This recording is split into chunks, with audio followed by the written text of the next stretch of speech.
When the apocalypse of high temperatures arrived, my 70-year-old husband insisted on being with his first love. He said that they had missed each other by necessity when they were young, and both of them had wasted their entire lives. In the last moments of his life, he just wanted to be with the person he loved, even if he had to die. He wanted to die together with her. He begged me to fulfill his wish. My son also said that his father had a tough life and advised me not to be so selfish and narrow-minded. How ridiculous. My more than 40 years of dedication were seen by them as nothing but a waste of time, selfishness, and narrow-mindedness. Since that's the case, I can't bear these accusations in vain. I turned around and left, searching for a shelter, stockpiling supplies, and building an apocalyptic home together with my old girlfriends. After having enough food and drink, I ate watermelon, chatted about gossip, and watched them die of heat. 1. Just entering April, the high-temperature weather above 39 degrees lasted for 2 weeks. People were complaining, it's really hot early this year. However, most of them thought that this was heaven's warning before the arrival of summer, because it has happened in previous years, and just endure it for a few more days, until the temperature suddenly soared to 40 degrees, 42 degrees, 45 degrees, and there was no sign of cooling down. People finally couldn't sit still. In recent years, information has been widely spread, and everyone has heard some rumors about the apocalypse to some extent. In line with the fine tradition of stockpiling first for safety, the first reaction of many people was to rush to shopping malls and supermarkets to grab goods. As a housewife for most of my life, I was naturally no exception, but when I rushed home, sweating profusely, carrying things that had reached the limit of what my body could bear, as soon as I opened the door, I saw a beautifully dressed old woman sitting on the sofa, holding her hand in an elegant gesture and leisurely sipping tea. My husband, Hugo, was sitting opposite her. At this moment, he was looking at her affectionately, as if admiring a treasure that had been lost and found again. Even my entering the door couldn't draw his attention away. I felt that this woman looked somewhat familiar, but I couldn't remember who she was for a moment, so I coughed twice. There's a guest at home. Only then did the two of them turn to look at me. After the woman glanced at me, she flicked her jet black dyed hair and coquettishly hid behind Hugo. Hugo immediately instinctively protected her. This is Kendall. So she was Kendall. This was a name that had made me feel uneasy for 40 years. She was Hugo's first love, the girl he had never forgotten for 40 years, his white moonlight. He had called her name many times in his dreams. Last year, he had a serious illness, and when he was critically ill, his last wish was actually to see Kendall. Later, although he was rescued, he developed a heartache ever since. It seemed that this heartache had been cured now. However, after losing contact for so many years, when did they get back in touch? Just as I was thinking, my son, Hunter, came out of the room. Mom, Kendall is going to stay at our house for a while. Hurry up and clean the guest room. I was shocked. What did you say? She's going to stay here. Hunter was swiping his phone. Yeah, I brought her here. No wonder the father and son had been acting sneaky recently. They must have been plotting this. Since Hunter got divorced, he had moved back home. He said it was to take care of us conveniently, but in fact, he was just freeloading and relying on us. His father had a high pension, so naturally, he sided with his father in everything. At the thought of this, I suddenly became furious. I don't agree. Doesn't she have a home, or children? Why does she want to stay in my house? Do you know what the situation is now? We can't even save ourselves, so why do we need to support one more person? Unexpectedly, as soon as I finished speaking, Kendall suddenly started crying softly. Hugo immediately soothed her and scolded me. Shut up, this is my house, and I can let whoever I want stay here. If you don't like it, get out.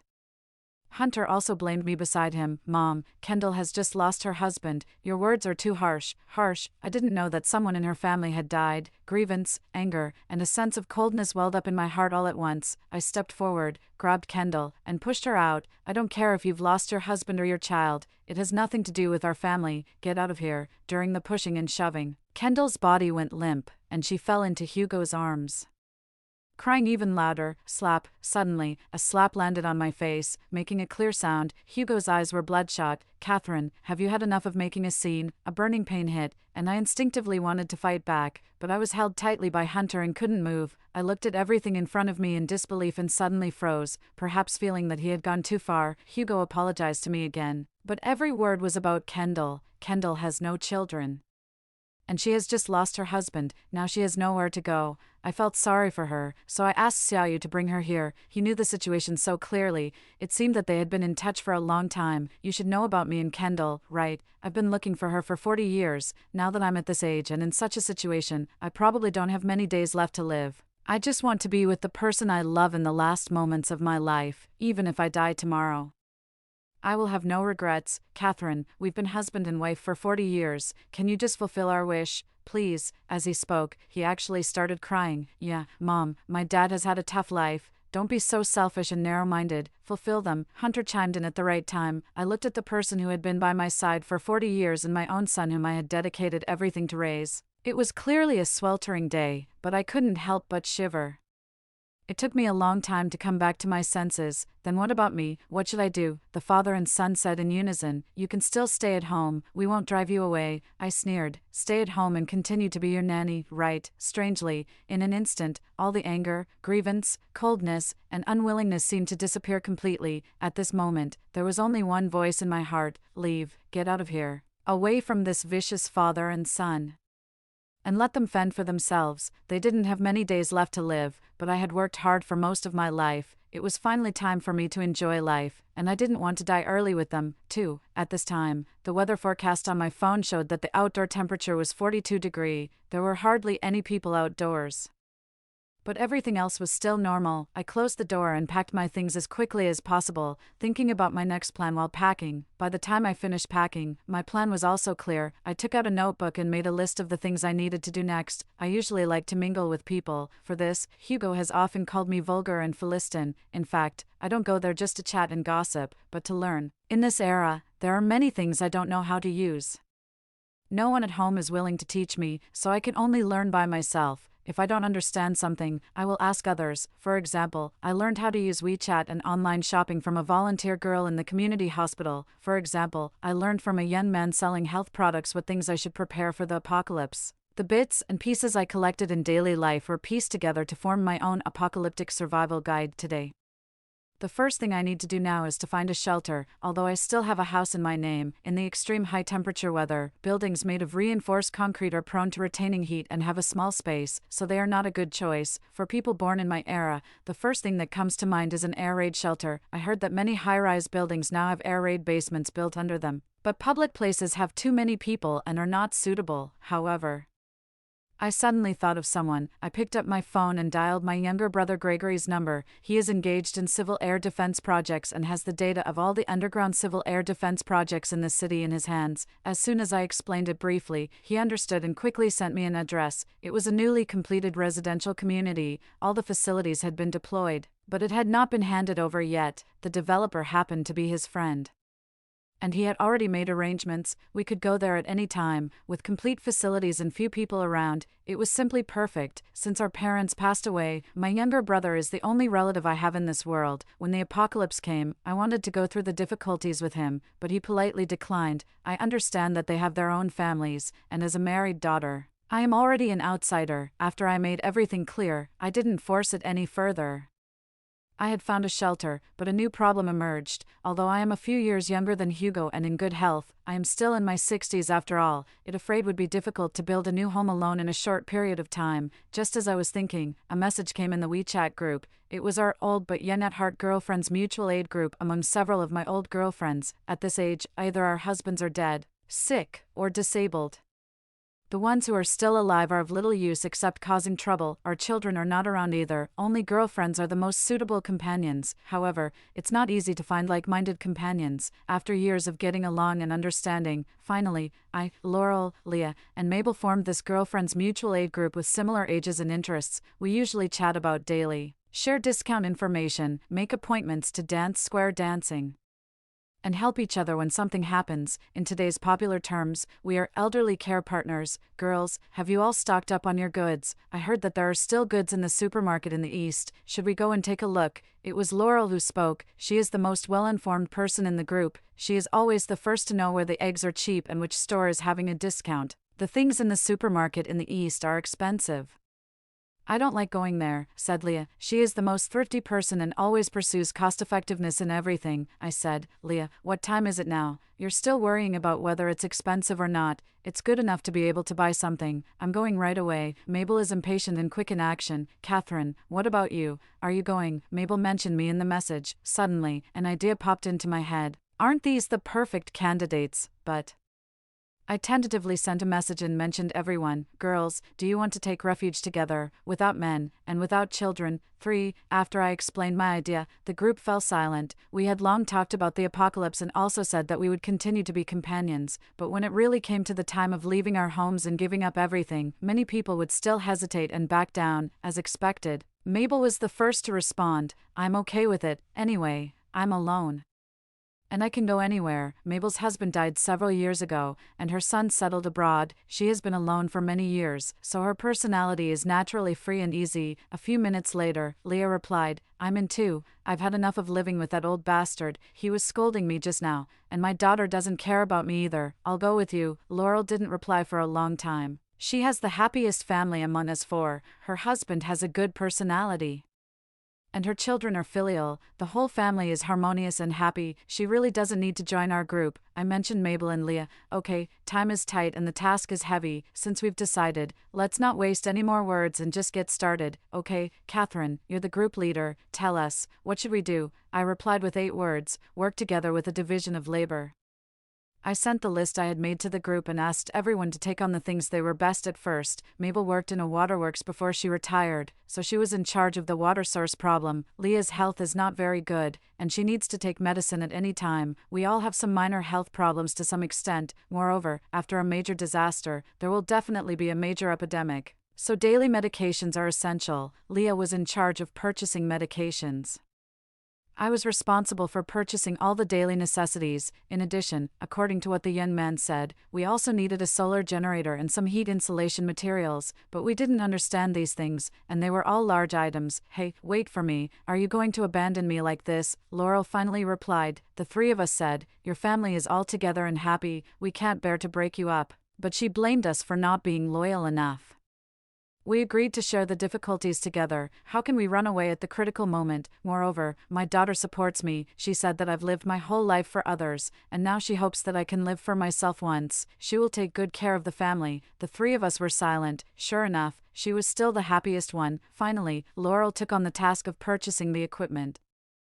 She said that her daughter and son-in-law would help. Aunts, can I go with you? Among our long string of voice messages, a line of text suddenly appeared. I almost forgot that there were actually 5 people in this group. The other one was Naomi, a volunteer from the community hospital. It was she who helped us set up the group in the first place, and then she added herself to it. She usually never talks, but whenever we have something to deal with, she always appears in time. She is a kind and enthusiastic girl, and we all love her as if she were our own child. I asked her, aren't you going back to be with your family? She was silent for a while before saying, my parents got divorced and then remarried respectively. I don't have a home anymore. Naomi always has a smile on her face, and this was the first time she told us about her family situation. Alas, poor child. Then come with us, aunts. She was very happy and took the initiative to take on the logistic support work. Thus, our shelter team composed of 4 elderly people and 1 young girl was officially established. I gave it a trendy name, Apocalyptic Shelter and New Life Team. It was about taking refuge, and it was also about starting a new life. For, in order to make Hugo and his son believe that I was just throwing a tantrum, I only took some light clothes and a few sun protective clothes.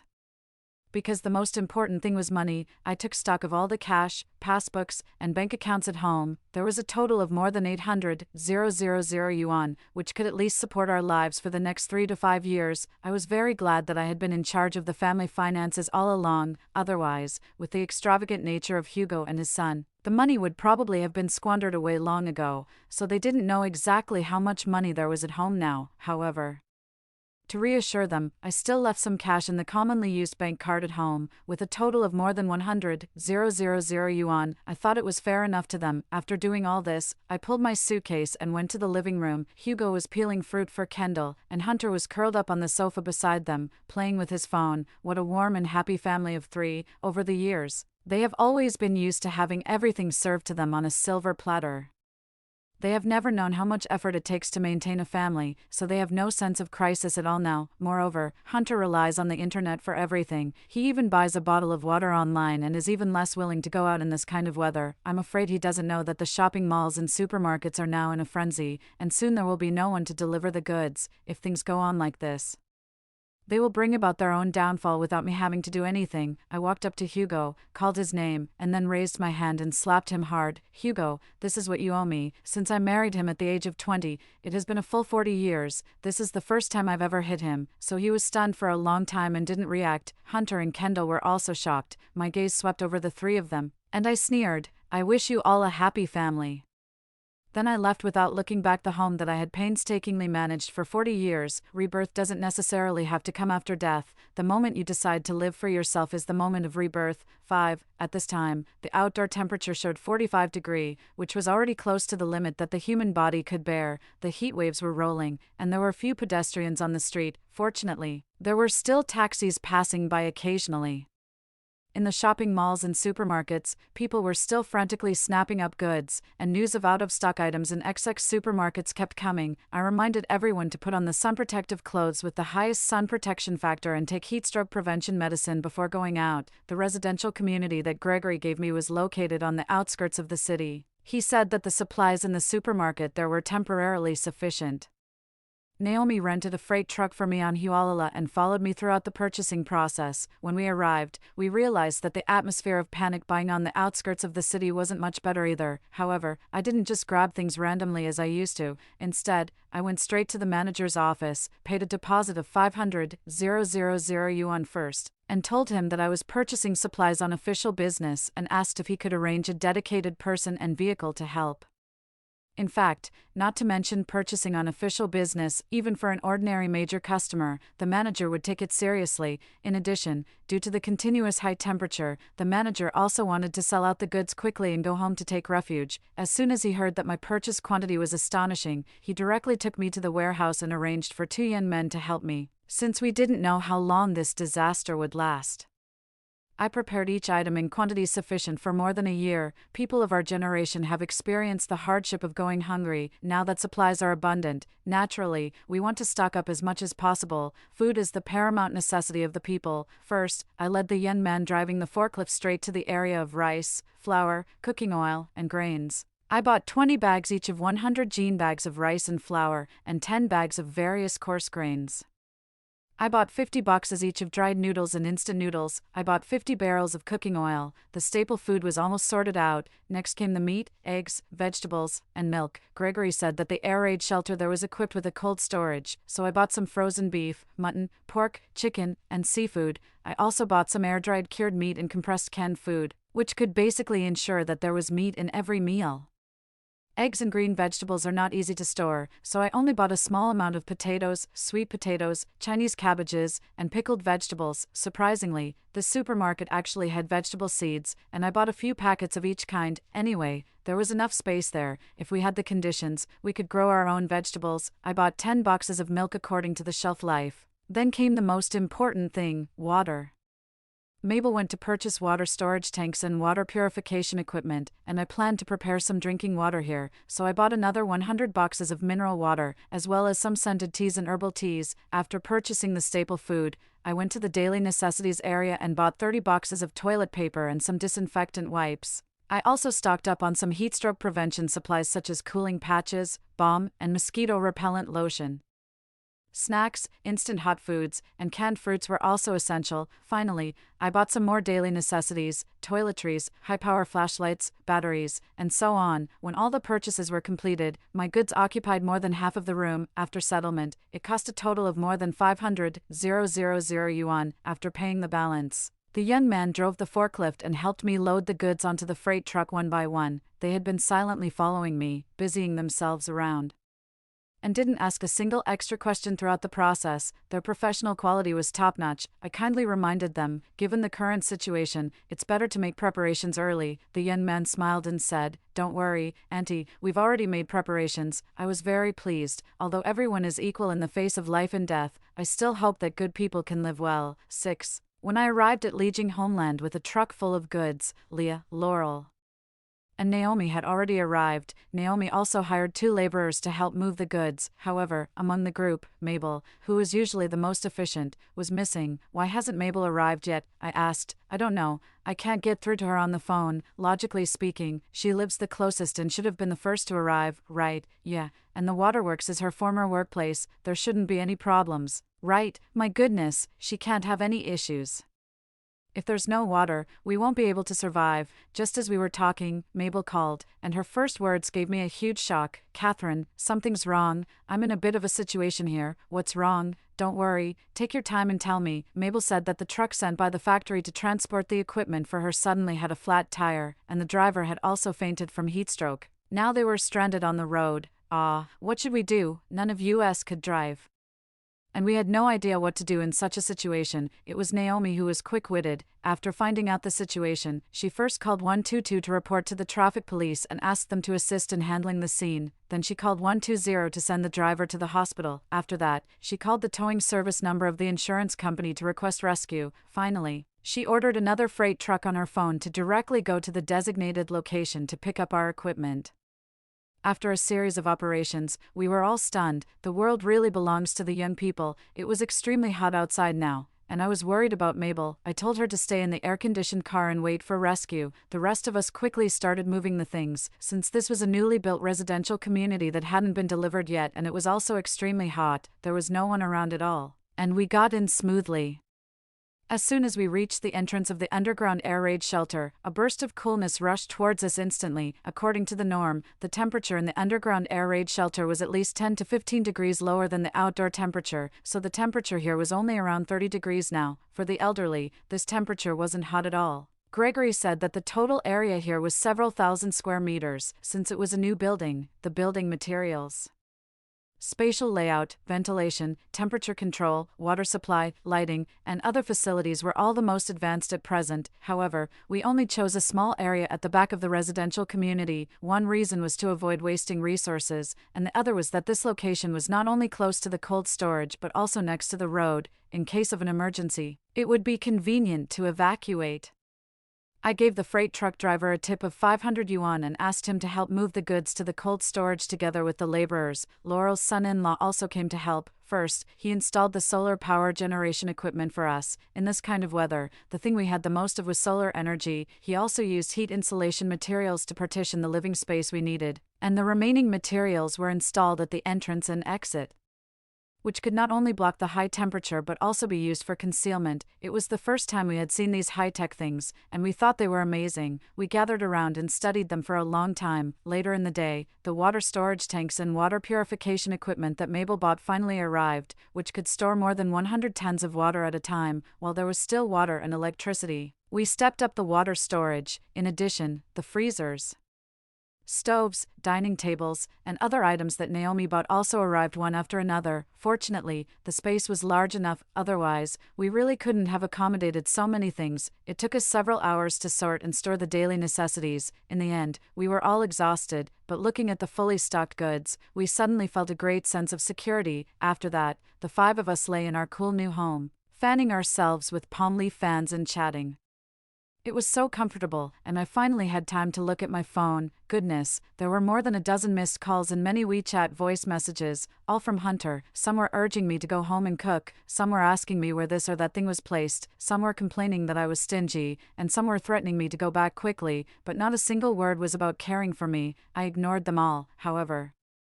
I was still quite curious about the current state of the family of 3, so I turned on the remote monitoring on my phone. That's right, before I left, I secretly placed a miniature camera at home, which I learned from a private detective who sent advertisements, and the first scene I saw made my blood pressure soar. That shameless Hugo actually tipped Kendall and slept in my bed. The 2 old people were already on the verge of death, but their hands and feet were still restless. However, after they were all lovey-dovey for a long time, they could only scratch the surface. Finally, Hugo cried again, and he kept mumbling, "It's a pity we met so late, a pity we met so late." I couldn't help it and burst out laughing. When they saw me laughing, they were all curious and crowded around to watch, and then, we all burst into thunderous laughter. Naomi stared with big, puzzled eyes. "Aunties, what's so funny? I want to see too." I quickly put away my phone. No, you can't see this.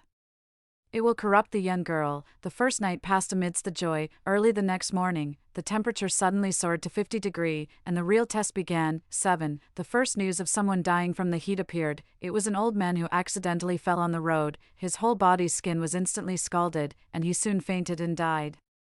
Soon, the second, third, and fourth cases appeared. Then, the hospitals were overwhelmed with patients suffering from heatstroke. Water and power supplies were cut off in some areas, and the authorities issued frequent red disaster warnings. Naomi reported the online news to us every few minutes, and it made us feel very nervous. From the phone monitoring, I saw that Hugo seemed to have fainted. Kendall was so scared that she hid aside, and Hunter's first reaction was to call Mom, unfortunately. This time he couldn't call me back. After coming to his senses, he started calling me and sending voice messages again, but I hung up on all of them. Finally, he left me a message. Mom, where are you? Come back quickly when you've cooled down. We're all worried about you being outside in this hot weather. I sneered in my heart. If they were really worried, they would have come to find me long ago instead of being hypocritical with their words. In fact, it wasn't just me. From the time I left home yesterday until now, a full 24 hours had passed, except for Laurel's daughter who kept in touch with her. Mabel's son and Leah's family hadn't looked for them either. It's really sad to think about it. At lunchtime, everyone said that since there was still water and electricity, we should give priority to eating the fresh meat and vegetables. We were all good at cooking, and in a short while, we made a lot of delicious food: stewed pork ribs, steamed fish, braised prawns in oil, stir-fried vegetables, mixed salad, vegetable soup. The table was filled with food. Laurel said, we should eat well at this time. If we die, we can't be starving ghosts, right? Mabel also said, that's for sure. We have to enjoy life every second now. Although each of our families had a lot of problems, we had never lost in terms of our attitude. This is also the reason why, although we are all in our 60s, we are still full of vitality. A good attitude determines a woman's life. Naomi looked envious. I really envy you. I hope I can be as free and easy as you ants when I'm old, if I can live that long. Her expression suddenly darkened. She was still young, and she had a long future ahead of her, but no one knew if there would really be a future. At this time, the outdoor temperature was approaching 55 degrees. The city was like a huge fireball. Extremely hot, as if the metal and stones were melting. Naomi continued to read the news to us. The city's transportation and material supply had completely collapsed, except for the residents' daily life. All other electricity and water supplies were suspended, and it wasn't just our city. The whole country, and even the whole world, had fallen into a high-temperature situation. There were news of people dying from the heat everywhere on the internet. With every sentence she read, our hearts tightened. Leah was a bit disheartened. Our generation has experienced countless natural and man-made disasters, but we've never seen this kind of weather. I don't know if we can still. Yes, we definitely can. Before she could finish her sentence, we interrupted her. We Chinese people are the most indomitable. We've overcome so many great disasters, and we will definitely get through this one too. We held hands tightly, both to comfort Leah and to boost our own morale. At a little after 8 o'clock in the evening, the air raid shelter suddenly fell into darkness. Then, the mobile phone signal was interrupted, the weather forecast no longer showed, and we couldn't see the news either. The whole city had a complete power outage. 8, except for Naomi. The 4 of us old ladies weren't panicked. It wasn't just because we had flashlights and a generator, but also because in the era we were born in, there was no electricity. I hadn't even seen an electric light before I was 20 years old. The lack of electricity was like going back to our childhood, the era when we had to rely on the moonlight for lighting. Moreover, due to the shutdown of electrical equipment such as air conditioners, the temperature of the whole city dropped by a few degrees. I looked up through the light at the entrance and exit. Above the dark city, the bright moon hung high, and the stars twinkled. What a pleasant night it would be if there wasn't the extreme high temperature. Just as I was sighing, the lights in the room suddenly came on. It turned out that Naomi had started the generator. Naomi was different from us. She grew up in the new era and was deeply dependent on electricity, especially electronic products. If there was no electricity or internet, she would feel anxious and restless, and each day would seem like a year, so she was in charge of using the generator. Don't worry, ants. I was just testing whether this generator works or not. It seems to be okay. Naomi said that the power of this kind of generator was limited, and under the extreme high temperature, the equipment was likely to be damaged by the sun, so we had to plan our electricity usage. First of all, we need to ensure the power supply to the cold storage to extend the storage time of food as much as possible. Moreover, if the ground temperature continues to rise, the temperature in the basement will also increase. At that time, we can take shelter in the cold storage. Secondly, All charging devices should be kept fully charged for unexpected needs. For other uses, we should save as much as possible, for example, for cooking, air conditioning, lighting, taking a shower, etc. We adopt the method of power supply at off-peak hours, and within a limited time, after a day of experimentation, we suddenly realize that there aren't actually that many places where electricity is needed in our daily life, if everyone had saved a little more in normal times. Perhaps we wouldn't have ended up in this situation today. It's a pity that there are no ifs. Soon after the power outage, the water supply was cut off. However, our water storage tank has been filled with more than 100 tons of water. Coupled with the mineral water we bought, it is sufficient to support our domestic water use for the next year. However, after the power outage, the days seem to have become longer. We can go to bed early at night, but during the day, without mobile phones and entertainment activities, we feel bored. We are all used to being busy. When we are idle, we feel uncomfortable all over. When we heard that I had bought vegetable seeds, we couldn't wait to get things ready. This vegetable planting gene ingrained in Chinese people can really take root and sprout wherever they are. Tomatoes, eggplants, cucumbers, bitter gourds, lettuce, mushrooms, etc. are all vegetables suitable for soilless cultivation. We used to plant them on the balcony at home, and now it's as easy as pie for us, so we set aside a small area near the ventilation opening to make a greenhouse specifically for growing vegetables. This can also just solve the problem of domestic sewage, killing two birds with one stone, in this kind of weather now. The vegetables will grow very fast. In a few days, we will be able to eat fresh vegetables, with something to do. The days are not so boring anymore. Every day we work at sunrise and rest at sunset, and in such an environment, it feels a bit like living in a paradise. Before we knew it, a week passed, the temperature is still rising. The pointer on the thermometer placed outdoors has already pointed to 60 degrees, and the temperature in the basement has also risen above 40 degrees. The rechargeable fan is no longer effective, and we can only turn on the air conditioner. However, as soon as the air conditioner is turned on, the cold storage loses power. The small generator simply can't bear such a large load. After weighing the options, we can only give up using the air conditioner. Naomi is young and afraid of the heat, so she hides in the cold storage. The rest of us old folks can still hold on. I wonder what it's like outside now. Laurel asked the question that everyone wanted to know. Since the power outage, the mobile phone still had intermittent signals in the first 2 days. Laurel's daughter told us that there is now a panic outside, with the supply of materials cut off, life at a standstill, and news of people dying from the heat everywhere. There are also many people who, unable to bear the extreme heat, are looting supplies, committing suicide, killing others, and fighting each other. In short, it's in complete chaos, she told us. Be sure to hide well and never come out. In the following days, there was no mobile phone signal at all, and we completely lost contact with the outside world. The last time I saw the monitoring of my home, Hunter and Hugo were arguing. Probably the supplies I left for them had been exhausted, and they were completely panicked and began to regret making me leave in anger. The father and son blamed each other for angering me, after arguing back and forth. They finally found out who the culprit was. However, Kendall just pretended to cry softly, but this time, neither Hugo nor his son went to comfort her. It turns out that in the face of a real test of survival, true love can be worthless, right? Just as we were worried, Mabel suddenly blurted out, "Oh, I just remembered something. Wait a moment, everyone." She rummaged through her suitcase for a long time and took out something. 9. It looked like an old radio, Mabel said.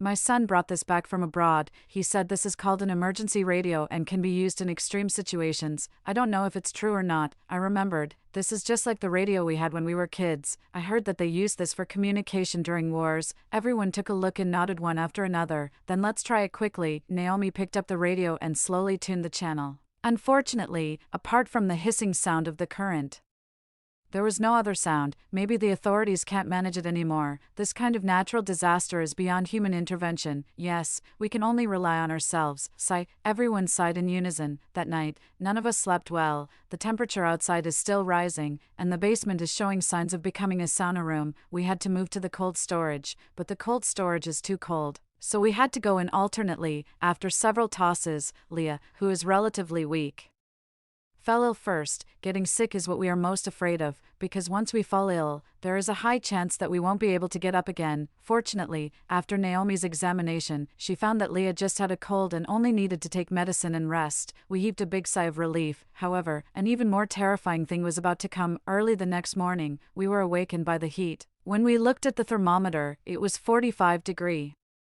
The basement is already at this temperature, so we can imagine how hot it is outside. Just as we were about to move to the cold storage collectively, we suddenly heard the sound of bang, bang, bang, as if someone was knocking on the civil air defense door outside. Our hearts instantly rose to our throats. Who could it be? Apart from Laurel's son-in-law, only the delivery driver and the 2 porters know that we are hiding here. But at that time, we specifically inquired and found that their homes are not nearby. Moreover, in this kind of temperature, even if they want to rob us, they probably don't have the strength to do so. Bang, bang, bang. There was another sound. This time, someone finally spoke, but the voice was very weak. Open the door. I know there are people inside. Please, save me. It was the voice of a strange woman. We didn't dare to make a sound even more. The knocking on the door continued, and every time it knocked, our hearts trembled. Help, I won't harm you. I just want a sip of water, please. The voice seemed a bit weak. What should we do? We only dared to ask with lip movements. Laurel pointed at the door. It's a woman. Laurel is usually the most warm-hearted.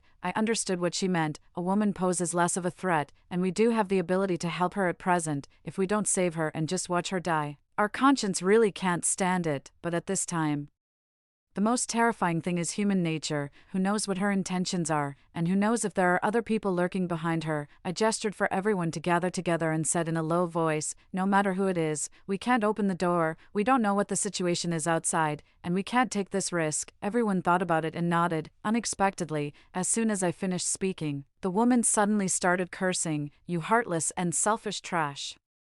Aren't you afraid of retribution for refusing to save a dying person? Open the door quickly. If you don't open the door, I'll go and call everyone nearby. I'll make sure you don't die a good death." She really started shouting loudly, "Everyone, come quickly, there are supplies here, a lot of supplies." Well, we almost became them, Mr. Dongwa. It was right not to save her. She kept knocking on the door while cursing, and we could only hold our breath and wait quietly.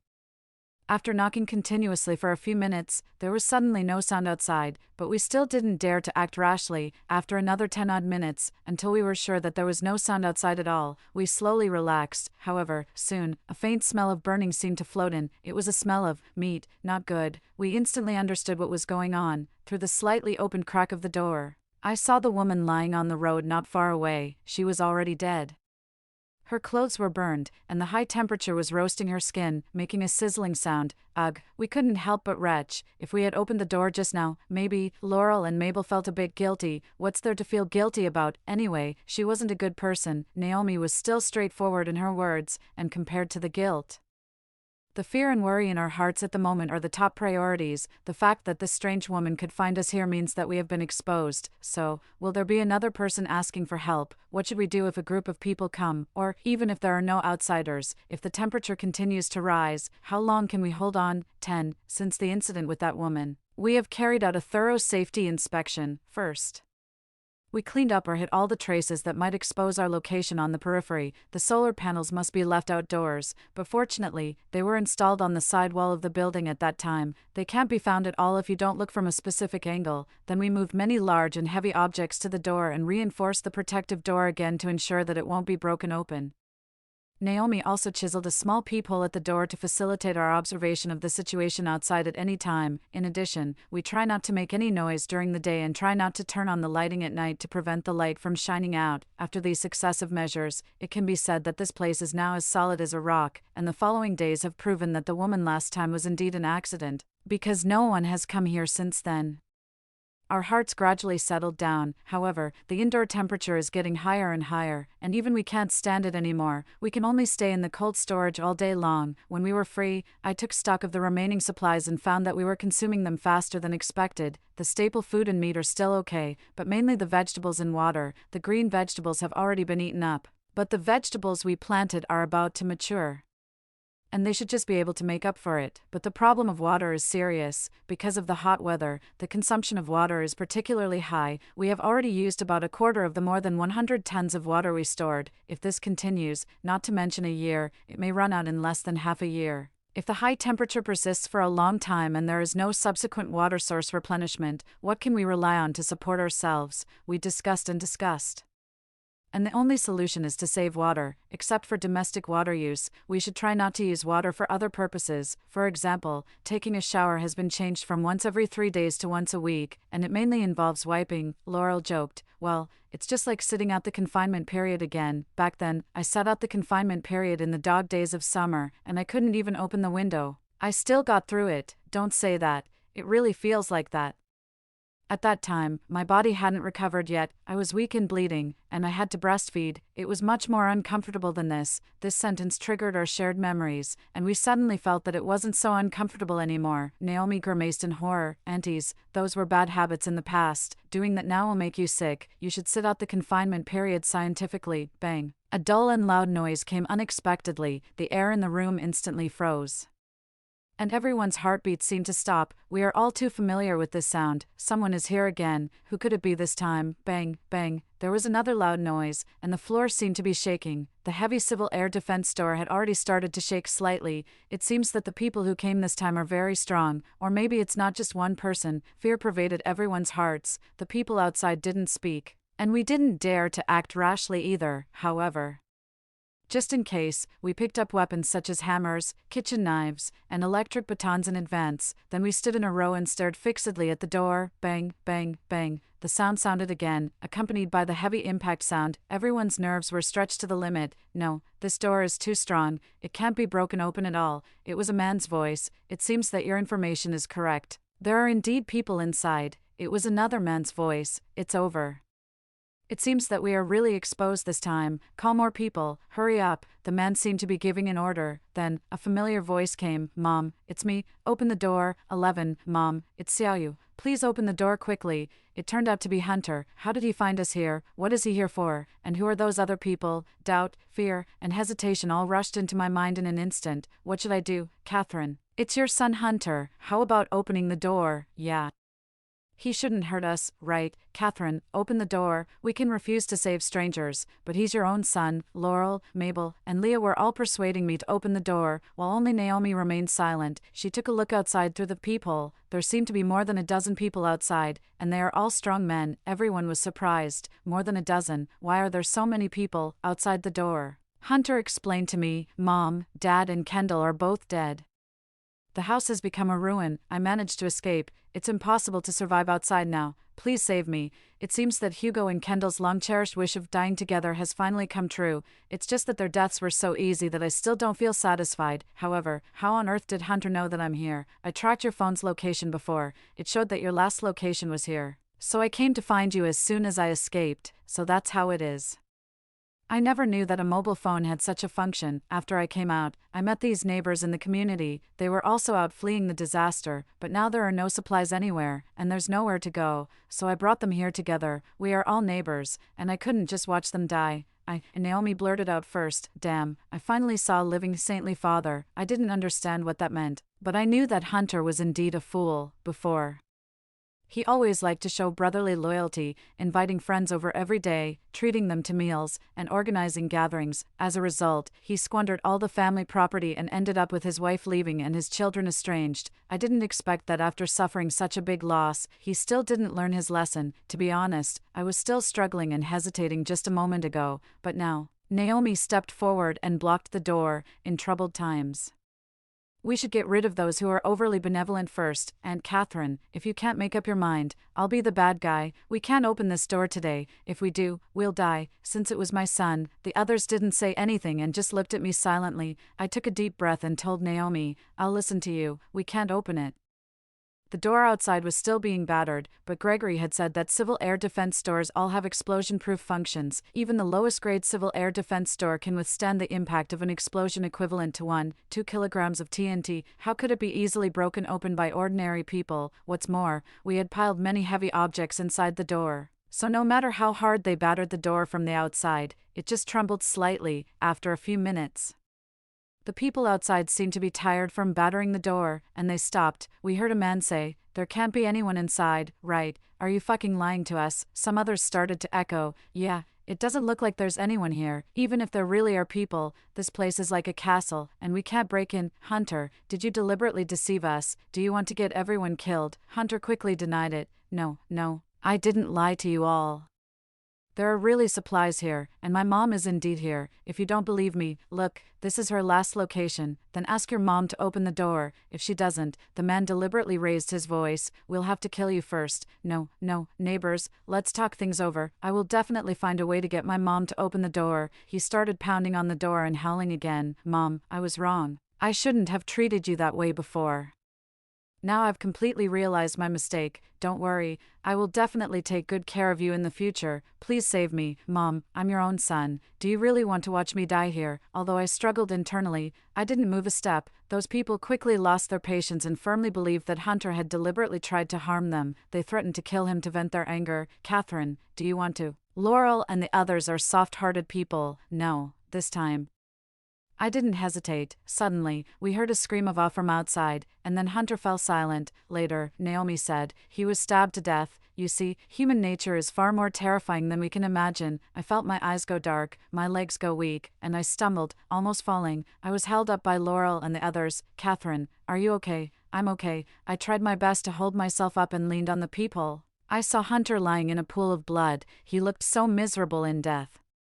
At that moment, I suddenly understood what Naomi meant by a saintly father. Fortunately, I didn't act like a saintly mother, otherwise, it would be us who died now. 12. Those people left, and they didn't forget to step on Hunter's body twice before they left. After they completely disappeared, I opened the door and collected Hunter's body. I buried him under the only surviving sand willow tree by the roadside, hoping that he would rest in peace and be a smart and kind person in his next life. After all, he was a part of me. This was the last thing I could do for him. This crisis seemed to have drained all our strength. In the following days, it was surprisingly peaceful. Every day, besides eating and sleeping, we tried to pass the long hours by growing vegetables, reading books, and exercising. In the blink of an eye, 3 months passed, and the solar term came to the dog days of summer, the hottest time of the year. The outdoor temperature had reached an astonishing 70 degrees. The land was cracked from drought, the rivers were dried up, and the world was like a purgatory. 99% of the living creatures could no longer survive. The temperature in the basement had also risen to over 50 degrees, except for the cold storage. It was no longer habitable anywhere else. Naomi said that if this continued, the circuit board of the solar energy system was likely to be burned out, and we needed to make plans in advance, but apart from storing as many ice cubes as possible. What else could we do? If even this underground air raid shelter falls, is there any place on Earth where we can survive? The atmosphere suddenly turned melancholy. No, there is still a place. Naomi suddenly had a gleam in her eyes. I remember a piece of knowledge taught by my geography teacher at school. Due to the sunlight, the ground temperature changes with day and night and seasons. But the sunlight can only affect the temperature within more than 10 meters underground. This part of the stratum is called the thermally active layer. The stratum below more than 10 meters no longer changes with day and night and seasons. This part of the stratum is called the constant temperature layer. Our current air raid shelter is on the second underground floor, calculated according to the standard height of 2 meters. We are at most 5 meters underground and still in the thermally active layer. So of course we will be affected. But what if we are 15 to 20 meters underground? Will we enter the constant temperature layer? Will the high temperature outside no longer affect us? I understood. You mean we keep digging down until we reach the constant temperature layer? Naomi immediately gave a thumbs up. Bingo. And Catherine is so smart. That's exactly what I mean. Then what are we waiting for? Let's start digging. Anyway, we have nothing else to do. Everyone suddenly got energetic.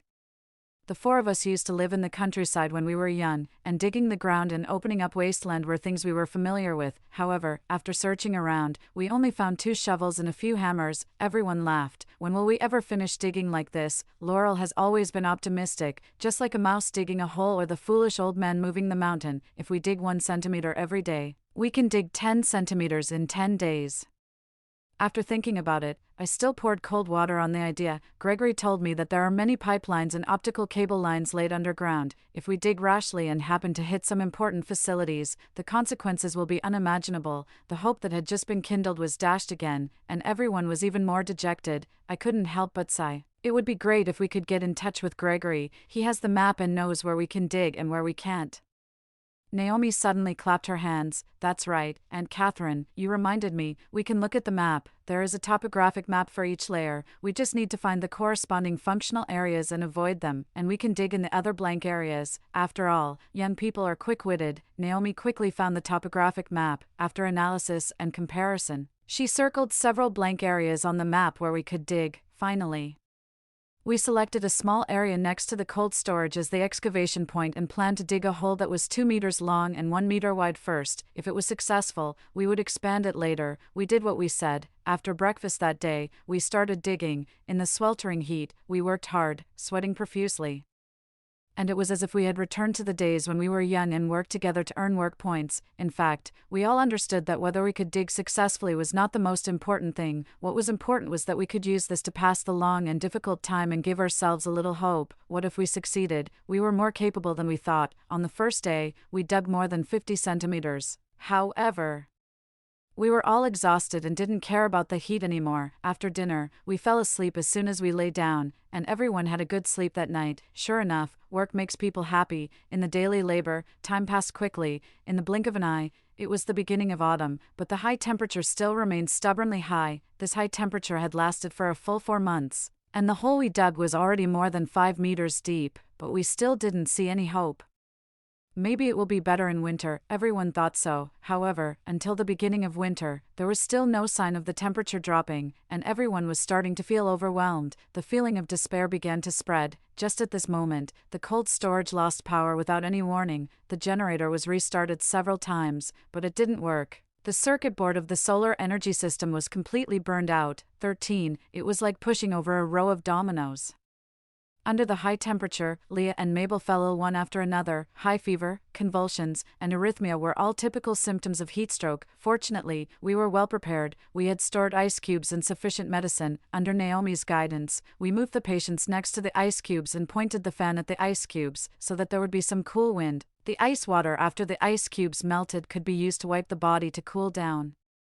Supplemented by rehydration and heatstroke prevention medicine, under our careful care, Mabel recovered quickly. However, Leah's high fever persisted, and she even fell into a coma for a while. We were all extremely anxious and kept encouraging her, "You must hold on," but apart from that, there didn't seem to be much else we could do. After all, the will to survive has to come from oneself, others can't force it. What's even more troublesome is that our water storage was running low. There were still 10 boxes of mineral water left, and the water storage tank was almost empty. If this continued, we probably wouldn't be able to hold on for long. For the first time, everyone could sense the breath of death. Even Laurel, who has always been optimistic, couldn't say any words of comfort. In this atmosphere of waiting for death, half a month passed. One day, Mabel accidentally turned on the radio, and unexpectedly, there was sound. It was an official notice: "Dear citizens, this is the Emergency Command Center of XX City. Currently, the high temperature is still continuing. However, we solemnly tell you that the underground shelters in our city are being built at an accelerated pace. Please be patient, and there will be good news soon. At the same time, please take good personal protection and wait for rescue with a healthy body and a strong will. Finally, please rest assured that we have never forgotten you. The government will never give up any citizen at any time. This is our promise." After the broadcast ended, we didn't react for a long time. How should I put it? That feeling was very unreal. Sure enough, the government had never given up, and they had been working all along. "Leah, did you hear that? We're saved. The government will come to rescue us. You must hold on." I don't know if these words had an effect, but the next day, Leah really had her fever subsided. And the first thing she said when she woke up was, "I want to eat oily flour paste." We all laughed. The oily flour paste meal was a top delicacy in our childhood. At that time, our families were all poor, and oil and white flour could only be eaten during the spring festival. Stir-fry the white flour with oil until it turns golden yellow, let it cool down and divide it into small portions, then add water and salt in a certain proportion. Boil it into a paste, and serve it. You can only eat it after a thin skin forms on the surface, because at this time, it has the best taste, fragrant and delicious. If you add a little green vegetables, it's simply a delicacy from heaven. However, now that supplies are abundant, no one regards this kind of food as a delicacy anymore, and we haven't eaten it for many years. Now that Leah mentioned it, it suddenly whetted our appetites. We did what we said. We didn't lack oil or white flour, most importantly. This kind of meal was convenient and saved water. Laurel has good cooking skills, so she took charge of cooking, and we helped her. Soon, several bowls of fragrant oily flour paste were ready. When we tasted it, it really tasted like the one in our childhood. As soon as Leah took a bite, she said with a smile that she was already cured. It was the first time for Naomi to eat this kind of food, and she also found it very fresh and delicious. This meal was the happiest one we had eaten during this period. For a moment, it was as if we had gone back to our childhood. At that time, everyone was poor and had a hard time, but we were all full of hope, and now, I didn't dare to think any further, for fear that I would be defeated by this negative emotion. After the power outage, the days became even more difficult, but fortunately, the cold storage was in a special location, and the temperature was always a little lower than outside. Coupled with the fact that we had stored enough ice cubes before, we could still hold on. People are really strange animals. When we are in despair, we hope for something to look forward to, but when there is really something to look forward to, we feel that time passes slowly and is difficult to endure. Since we learned that the government was going to rescue us, this feeling has been particularly strong. We couldn't go out and had nothing to do.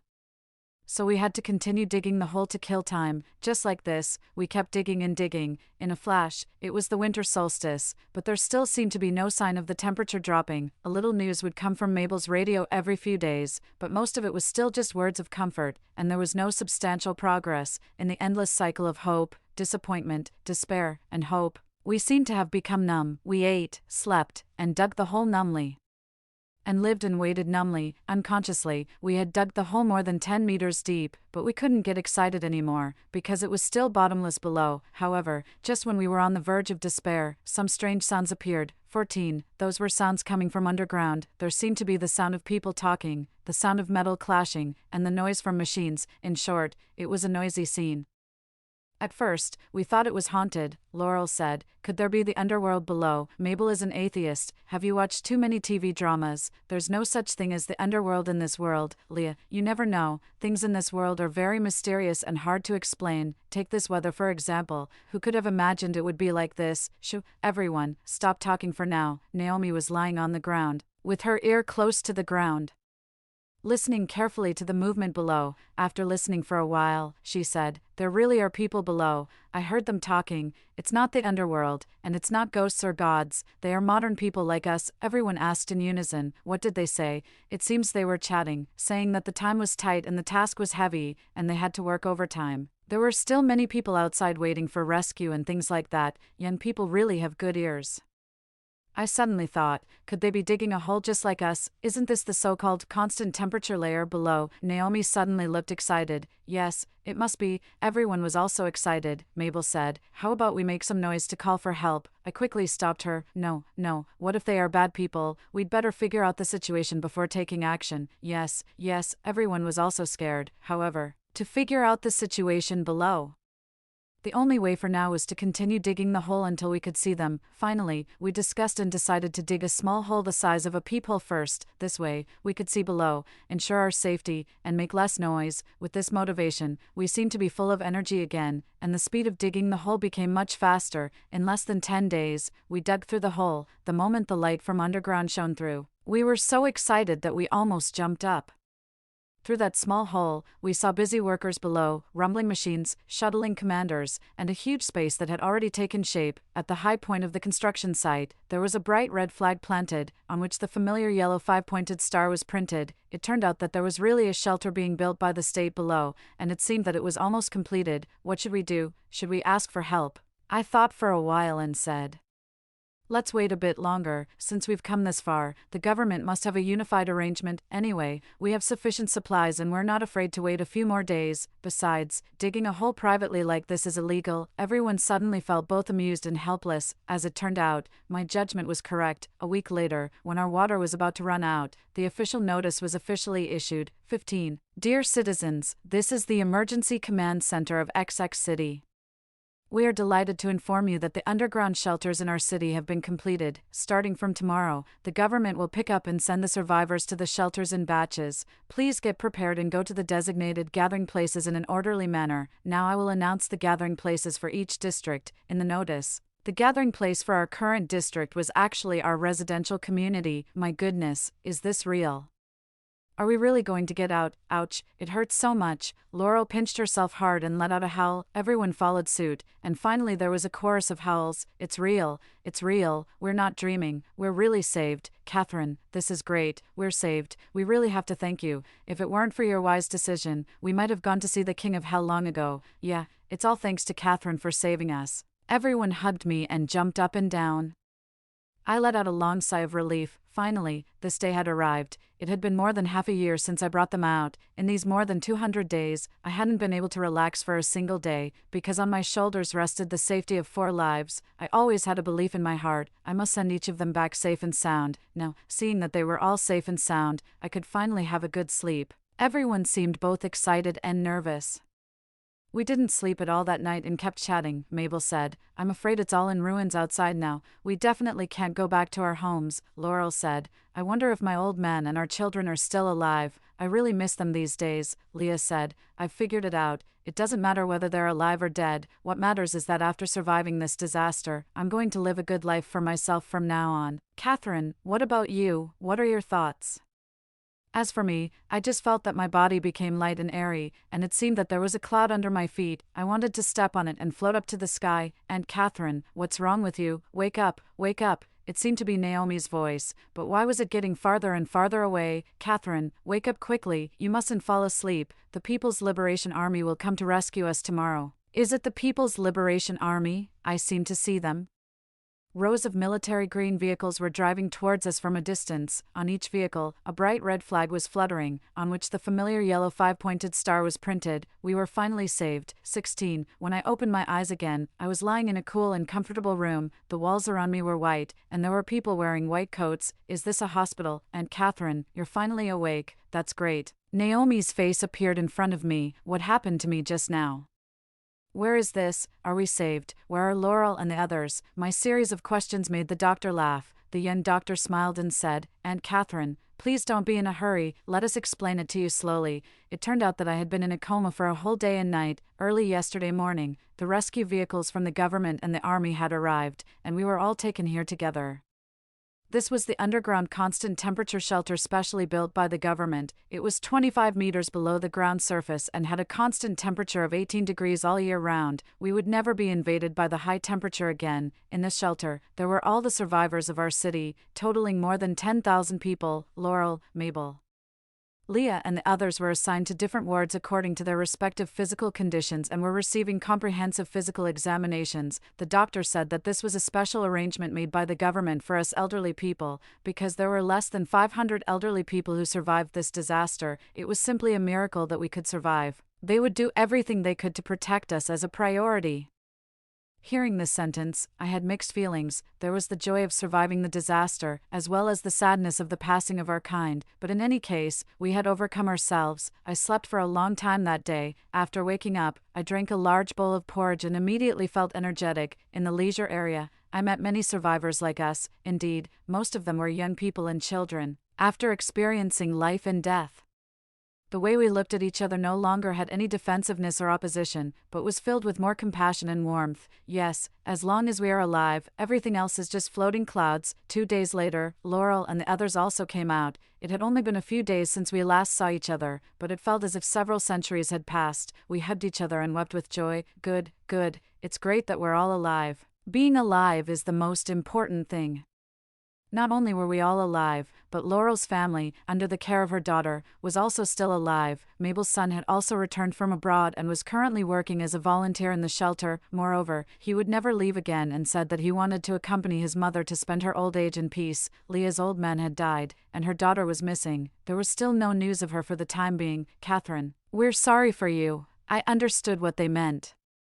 Now my family was broken and I was alone and helpless. I smiled and said, It's quite good to be alone. There are no concerns, no ties, just myself. I felt that this woman looked familiar, but I couldn't remember who she was for a moment. This was not to comfort them, but ever since I saw Hugo, his son, and Kendall, I had thought this way. So, I took action and now I had finally achieved my wish. Laurel put our hands together and said, Anyway, I've already decided that no matter what the future holds, I still want to live with you and spend our old age together. What about you? Mabel and Leah nodded vigorously. Me too, me too. Our 4 hands were tightly clenched together. That's right, not a single one of us should be missing. Whoever leaves is a bastard. Aunties, what about me? Don't abandon me. A pair of young hands covered ours. Naomi, didn't you go to be a volunteer? How do you have time to come here? She looked at her watch and said, It's my rest time now. Everyone was even happier. Yes, yes, and you, we can't do without you. Naomi held our hands and shouted loudly like those idol groups on TV. We are the new life in the shelter team. We share both hardships and blessings. Come on, come on, come on. We were infected by her and also shouted, come on, come on, come on. When the other survivors heard it, they also joined in and shouted, come on, come on, come on. It seemed that there was a strange force above the entire shelter, supporting everyone to keep moving upward, upward, and upward. On the day of the Lunar New Year, suddenly there was a strong wind, thunder, and lightning outside. Moments later, it poured down with rain, and the hot world quickly became chaotic. After this heavy rain, the temperature gradually returned to normal. Northern Hemisphere officially entered winter. Everyone firmly believed that after winter, the world would soon be filled with blooming flowers and the revival of all things. Story 2. When the apocalypse arrived, as I was being torn apart by zombies, I felt no fear. In a world-ending scenario, it's not the zombies that are the most terrifying, it's the human heart. In my past life, the 2 small loaves of bread I gave to my neighbors after the apocalypse became the death of me. Those neighbors, who always appeared kind, broke into my house and locked me in the storage room. They consumed all my food, and in the end, they even thought about eating me, because the door was not secure. Zombies broke in, and we all perished at their hands. March 16th, cloudy weather. This is the first day of my rebirth. Touching my nightgown soaked with cold sweat, I felt a wave of fear wash over me. I was unsure if my previous experience was real or just a nightmare. After changing clothes and applying makeup, I took my keys and left the house. I was still in a daze, uncertain if it had all been a dream. Suddenly, a large dog rushed towards me, its owner quickly pulling back on its leash. I'm so sorry, truly sorry. The owner apologized profusely. Miss, are you all right? Shall we go to the hospital to have you checked? I'm fine, I replied. My face must have looked terrible. My previous experiences were not a dream. In my past life, I was also frightened by a dog and almost fell. Standing at the bus stop, I saw my pale reflection on the advertisement board behind. It wasn't a dream, it had really happened. I had been reborn. I was afraid of dying. I wanted to live well. I sent a message to my boss asking for leave, not caring whether he replied or not, and went back home. If I was to survive, I couldn't stay in this city. Having witnessed the horrors of human nature, I had to find a safe place. And there were my parents and younger brother to think about.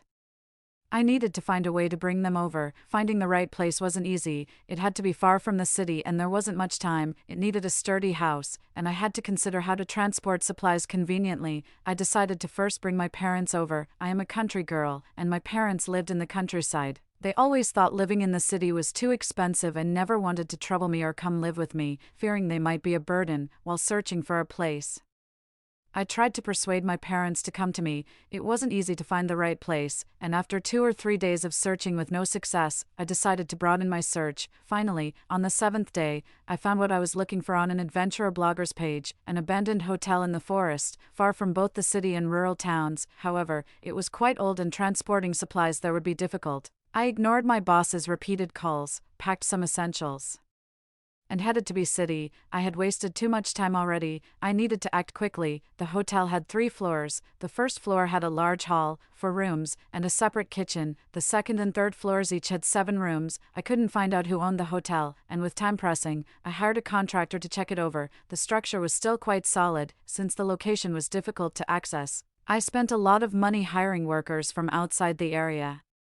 I couldn't afford to lose in the game of human nature a second time. I installed septic tanks for future sanitation needs, buying the 2 largest ones and burying them underground. What remained was to build the walls around the courtyard. The walls of the courtyard have been built up to 10 meters and topped with steel spikes. We've had custom doors and windows made with protective features, including a barrier, an electric fence, and several electric wires strung above the courtyard. I just hope the owner doesn't come back for the remaining month and a half. I've nearly spent all my money, but since my previous job involved loan collection, I secured loans from 3 online lending companies in City B, totaling $3 million, though I only received about $6 million. I'm not worried about the details. After all, I won't be paying it back. The work was done quickly and with substantial funds. Completed in less than half a month, the doors and windows are bulletproof, with double-layered, thick, and sturdy materials. The main structure has also been reinforced, a collaboration between the boss and the contractor, ensuring it's robust. I've installed 2 large filters and bought several smaller ones for backup, necessitating repeated filtering at the entrance. I needed to prepare thoroughly to protect my family. My parents arrived a week ago. I told them I had broken my leg. but after seeing I was fine, they nearly broke it for real. I explained to them that I was in charge of a company project that would yield a significant bonus upon completion, and I paid them a salary of $10,000 each. Honestly, for lifelong farmers, this was very appealing. They've been out buying supplies recently. It's inefficient to buy everything at once and from one place. So they ride an electric tricycle every morning to various markets to make purchases, which are then stored near my rented house, and I transport them here with a recently purchased second-hand van. They complained about this for days. Bulk purchasing would be more convenient, but I feared attracting attention. People can be dangerous. In the last few days, my brother came on vacation, which was a good opportunity to bring him along. Then, I took my brother with me to shop while my parents stayed at the hotel to organize. The van was more efficient. So I went to the farthest wholesale market, a place they hadn't visited yet. We picked up 100 bags of vacuum-packed flour and my brother bought seeds. The flour seller offered to deliver it home, but I declined and took the flour and seeds back to the hotel. In the last few days, I bought 100 bags each of rice and flour, various seeds, and pure water, 100 large barrels and 100 smaller bottles. My parents had bought spices and oil, but not much. So I bought 20 barrels of oil and several boxes of spices. I bought some pots, pans, and kitchen utensils, mainly stainless steel. I bought 2,000 coal briquettes, several honeycomb coal stoves, and a few electric blankets. I planted apple, grape, fig, pomegranate, Sichuan pepper, persimmon, peach, and pear trees in the yard to ensure a supply of vitamins post-apocalypse. The yard is about 500 square meters, and the contractor suggested paving it with concrete, but I refused.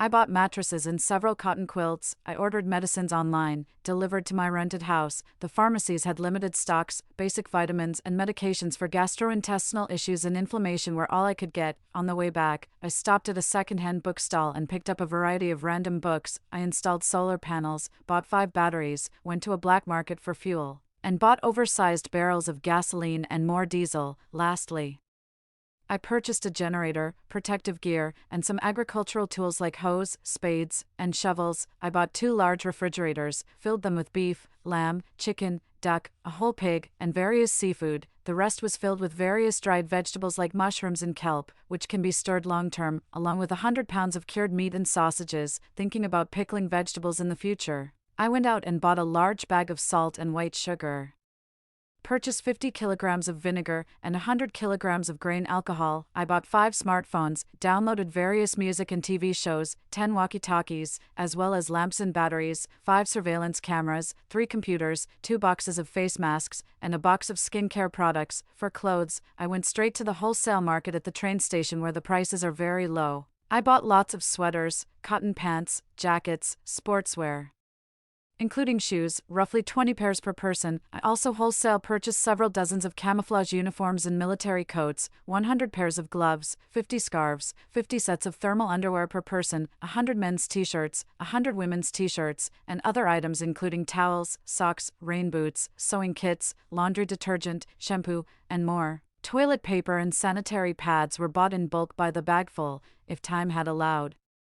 I could have made the shelter even more perfect. Natalia, isn't this a bit too much? My parents couldn't understand why I was hoarding so much stuff, things that we couldn't possibly finish using. It would all just go to waste. With only 3 days left until the end of the world, I spent the night checking for anything that might still be missing. Living poultry, since we couldn't just rely on what was in the fridge, I decided to take my parents and brother with me. We drove a van to the market where they picked out chickens, ducks, and geese. We also bought 3 piglets, 5 rabbits, along with corn and wheat seeds, sweet potato vines, and fertilizer. With only 2 days left until the apocalypse, I thought it would be good for the family to go out for a meal. We left early in the morning, and my parents were in high spirits, after being busy for days. They thought we were finally going back to our hometown, with the 20,000 we had. They dreamed of buying a new sofa, a wardrobe for me, and a big refrigerator, fantasizing about how they would redecorate the house. I tried to keep calm so that no one could detect my anxiety, chatting with them casually. When we arrived at the front of the previously rented house, they went to pack up while I went nearby to rent an SUV. The vehicle was large and roomy. They were still immersed in thoughts of home renovations and didn't ask any questions.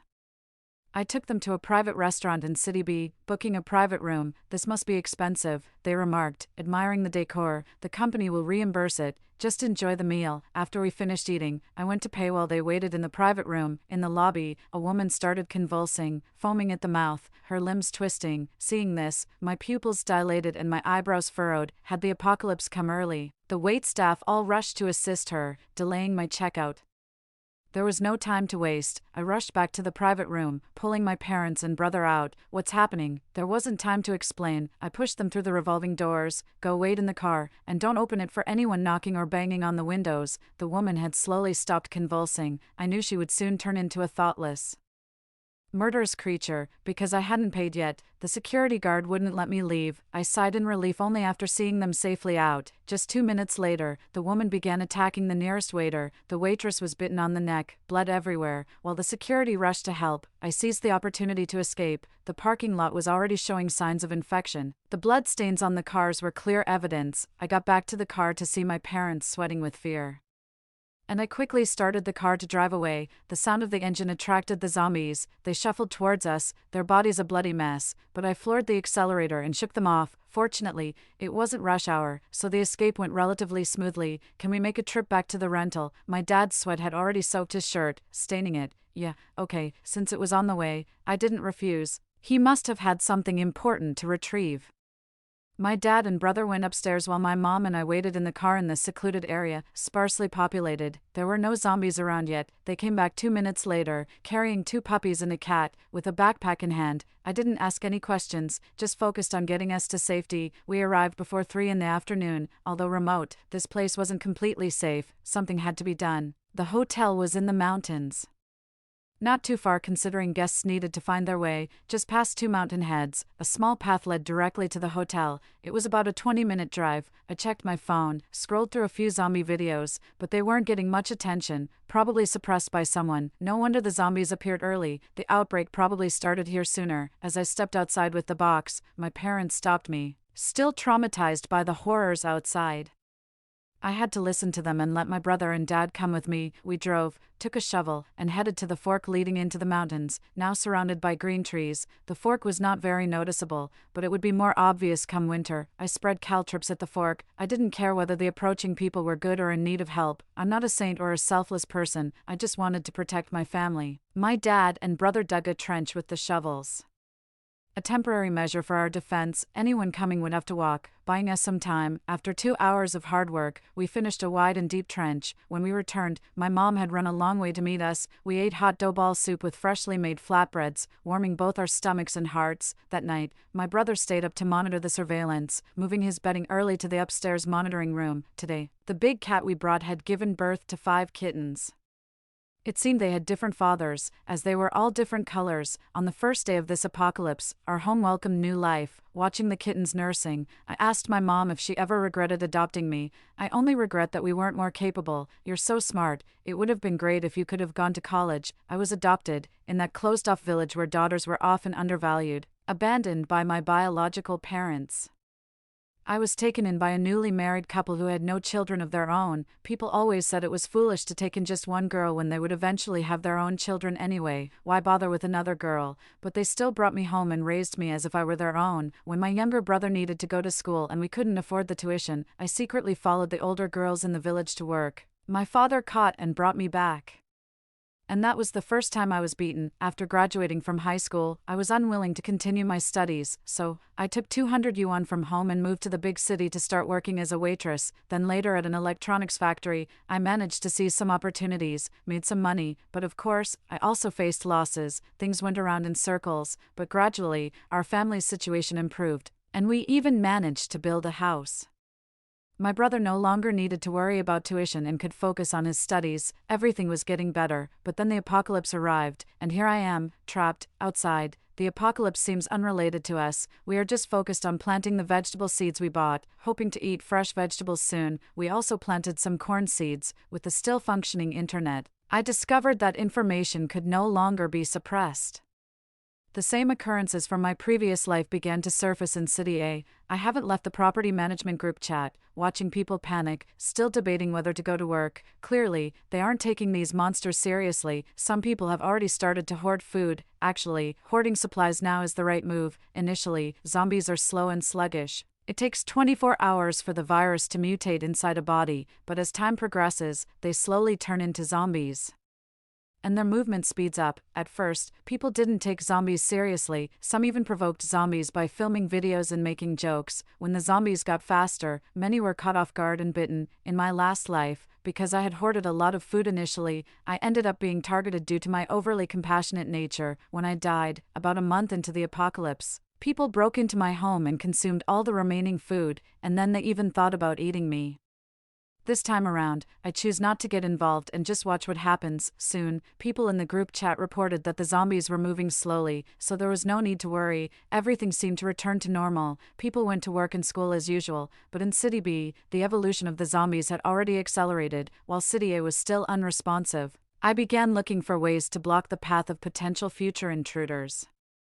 The junction between two mountains is the best place to defend. The narrow path between these mountains, just 2 meters wide, only allows one car to pass at a time, with cliffs on either side. Just blocking this path would at least prevent cars from coming through. I drove to the junction, a spot previously known for a hotel's unique narrow view between two split mountains. I had thought about installing a gate, but the construction team was afraid to work on the cliffside. Fearing heavy penalties if inspected, I contacted several companies, but none dared to drill holes, so I had to give up on that idea temporarily. I brought the leftover bricks and cement and came here with my family. We had to build a high wall. I had ordered extra bricks previously, and the supplier had mentioned they could take back any that were unused. Now, it seems they were indeed needed. My father had spent most of his life on construction sites. And now, in these apocalyptic times, he still had to continue moving bricks, which was no small feat. It can only be said that blocking one path won't stop them. They can still come over the mountain. However, the mountain is not low, and climbing it would consume a lot of physical and mental energy. The wall can only slow them down, not completely cut them off. Might as well live another day as long as possible. Even if eating well every day, surviving another day is still worth it. The brick wall was built quickly. It took our family of 4 just 5 days to build a 2-meter wide, 5-meter high brick wall. The rest is just finding time to add a layer of stones to reinforce it when possible. A month has passed since the apocalypse began. When people realized there were no laws or constraints, everyone was just fighting to survive, and killing became the norm. However, for now, these matters don't concern me. The last message in the homeowners group chat stopped on the 10th day after the apocalypse began. Just like in my past life, that mother and daughter are again playing the sympathy card in the group chat, hoping to get something to eat. But without me, I wonder who will give to them this time. The kitten has just weaned and scampers around the house daily, while the 2 puppies are constantly biting each other. Dad spends his days weeding the corn and watering the vegetables, or gathering stones nearby to fortify the wall. The temperature is rising, and mushrooms and wild vegetables in the mountains are growing wildly. Mom has become obsessed with various wild vegetables and mushrooms. She picks them, and I clean, slice, and dry them. Our yard is now too full to accommodate any more dried wild vegetables and mushrooms. Oh, I'm exhausted. Come on, Dabao, give me a hand. My mom, at just 1.5 meters tall, carries a bucket converted into a backpack. She also carries a bag filled with mushrooms. Mom, take a break. We have plenty now. We live by the mountain and can gather any time. There's no rush. I took the bucket off her back. Seeing Mom breathless, I felt sorry for her. She was thinking about storing enough food so that our family of 4 wouldn't starve during the apocalypse. All right, I'll process these in the afternoon. Where are Dad and your brother? Over by the wall. I finished slicing the last few mushrooms and carried the sliced mushrooms up to the rooftop to dry. When I came down, Dad and my brother had returned and were washing their hands in the courtyard. For lunch, we had stir-fried prawns with garlic, battered fried mushrooms with mushroom soup. The delicious mushroom soup left a lingering taste with every sip. The previously supplied water and electricity had long been cut off, but fortunately, we had dug a deep well in the yard before. After filtering the water through the purification system we installed, it's a bit cumbersome but safer. Electricity mainly comes from solar panels. We installed about 20 square meters of solar panels, generating around 30 kilowatt hours of electricity on a good sunny day. However, on cloudy or rainy days, the output is greatly reduced. Now, 2 large refrigerators use about 7 to 10 kilowatt hours of electricity every 24 hours, and cooking uses about 2 kilowatt hours daily. Besides occasionally washing clothes, there's no other significant electricity usage, and our lighting comes from solar-powered lights. Occasionally, the cloudy and rainy days are just enough. The vegetables and corn we planted have sprouted, and some of the larger vegetables are ready to eat. The seeds we sowed without knowing what they were are growing increasingly strange. In the past, I was busy with life and making money, but in this cannibalistic apocalypse, I have unexpectedly gained the opportunity to spend time with my parents. The rabbits have already had several litters, the chickens, ducks, geese, and pigs have all grown significantly. At least to me, it seems like our meat supply is temporarily secured. Having cats also adds a layer of security for our food resources. Seeing the bodies of 3 generations of mice lying side by side on the ground, I suddenly feel that keeping these cats isn't such a bad idea. I found some bows left over from a hotel and sharpened some wood to practice archery. If I can improve my aim, I'll keep an eye out for suitable materials when I go out to chop wood. Eventually, I found some bamboo and made several arrows, which turned out to be much sharper than the wooden ones. I knew it was possible to find materials faster outside, but I didn't expect it to happen quicker than I imagined. In our 4th month here, a group of people arrived at our fortified wall.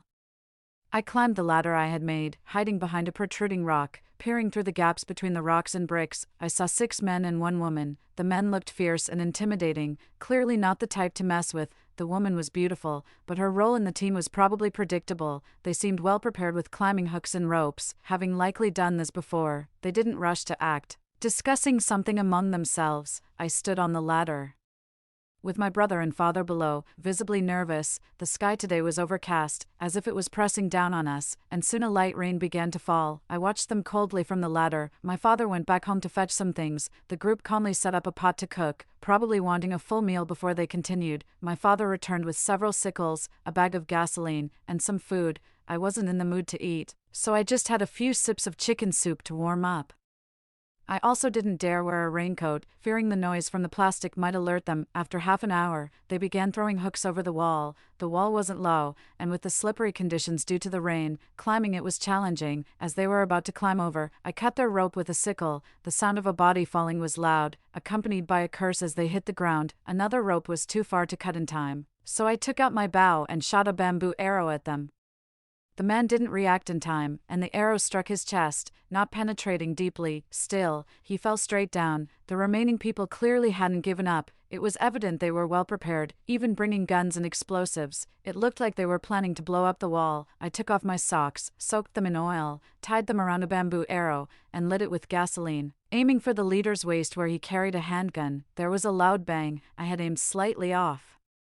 I had intended to set their clothes on fire, but instead, the arrow hit his abdomen directly. He caught fire instantly. The rest dropped him and fled with the 2 who had fallen from a height and the woman. The explosives they had prepared didn't ignite due to the rain. I don't remember how I got back that day, nor do I recall how the bodies were dealt with. I developed a high fever and was delirious for 2 days.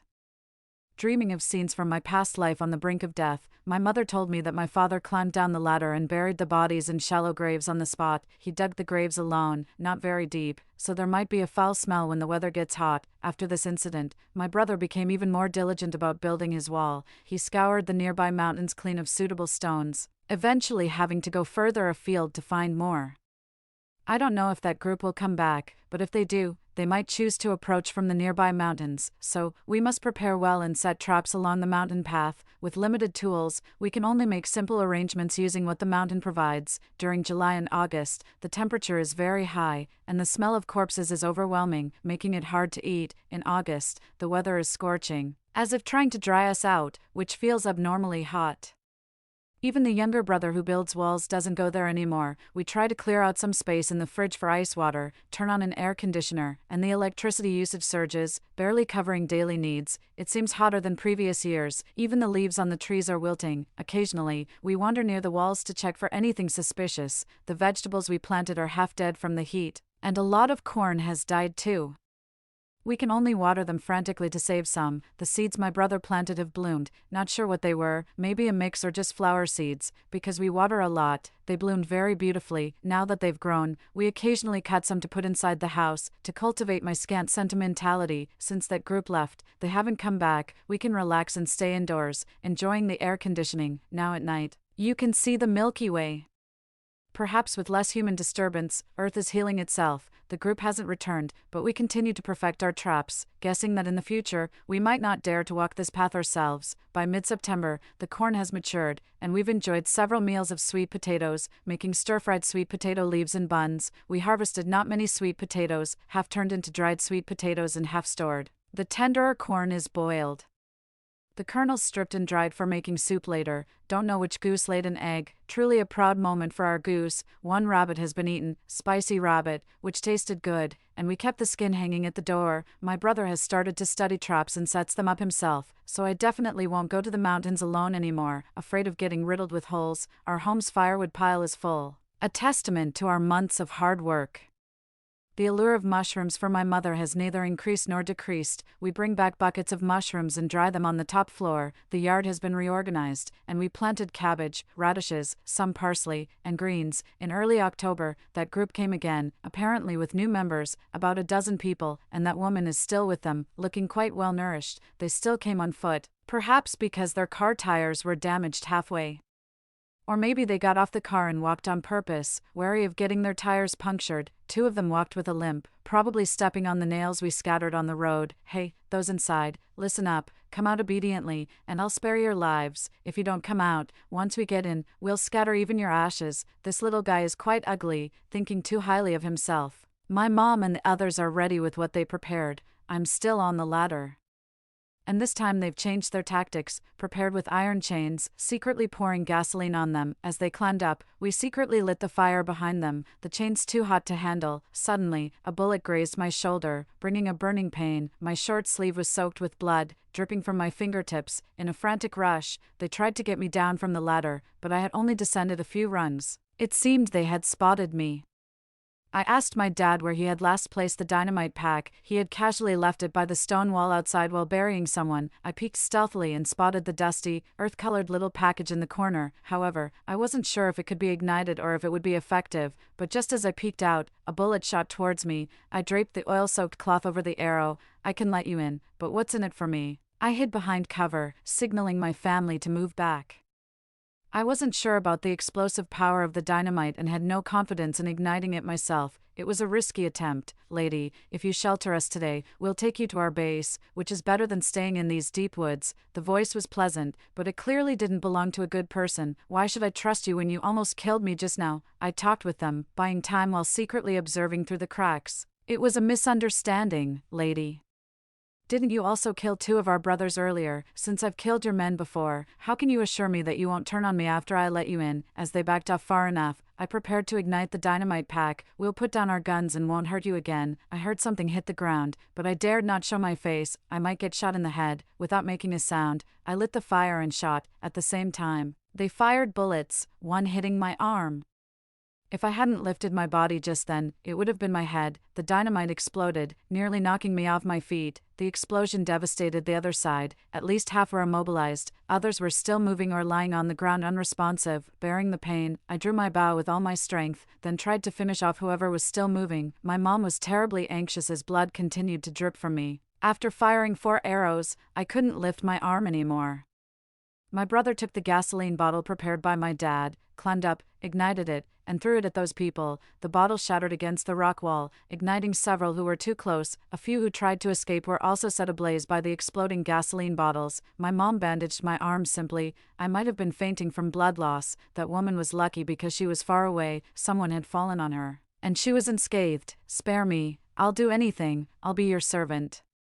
She knelt on the ground, a complete mess without her earlier arrogance. I climbed the ladder, lying on the wall top. Next time I see you, your fate won't be much better than theirs. My voice was weak. I had no extra strength to speak with her. Thank you, thank you. She turned and ran. Watching her retreating figure, I mustered my last bit of strength, drew my bow, and the arrow pierced her slender neck. Why, didn't you promise to spare her?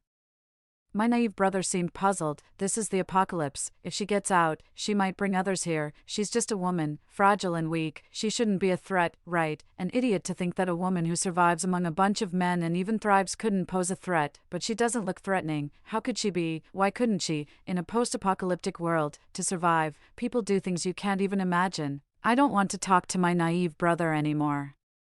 I've lost too much blood, I'm too tired. Lying on the bed, my father carefully removes the bullet from my arm with a pair of tweezers and a small knife. Fortunately, it did not damage the bone, but bleeding was inevitable, without any hemostatic drugs available. Thankfully, some herbal medicine we had stopped the bleeding. It took a week of lying in the house before I regained enough strength to walk around. It hasn't even been half a year, and this place has been discovered twice already.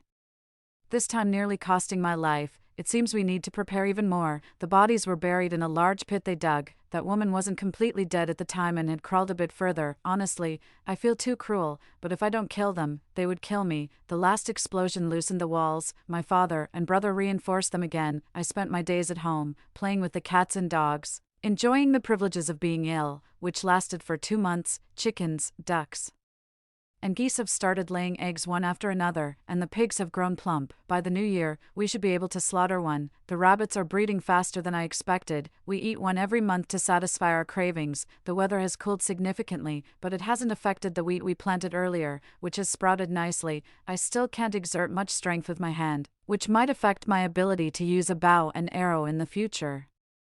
So I started training my father and brother. It's necessary for them to step up. The previous group left behind 2 guns and 10 bullets. In less than half a year, 2 groups have already come. With winter approaching, there might be more. We're still inexperienced. If we had more time, we should find a more hidden place. At noon, my father and brother came back covered in dirt. They had planted a few trees at the entrance, making it less conspicuous from the outside. However, they were nearly attacked by zombies. Fortunately, their tree climbing skills had improved, and they hurried back as soon as they heard some noises outside attracting the zombies. Can trees survive if planted in this season? I was skeptical about planting trees in winter. By winter, whether they are alive or not, you won't be able to tell since all the leaves will have fallen anyway. That seemed reasonable enough. As the weather grows colder, it's mostly cloudy, and we haven't been able to store much electricity. Getting through the winter will mostly depend on wood, so every day my mother and I, with my nearly useless arm, go out to gather firewood. Unexpectedly, no one disturbed us until November. Perhaps the trees we planted played a role, so by the end of November, we sat in our house, using a coal brazier to eat hot pot.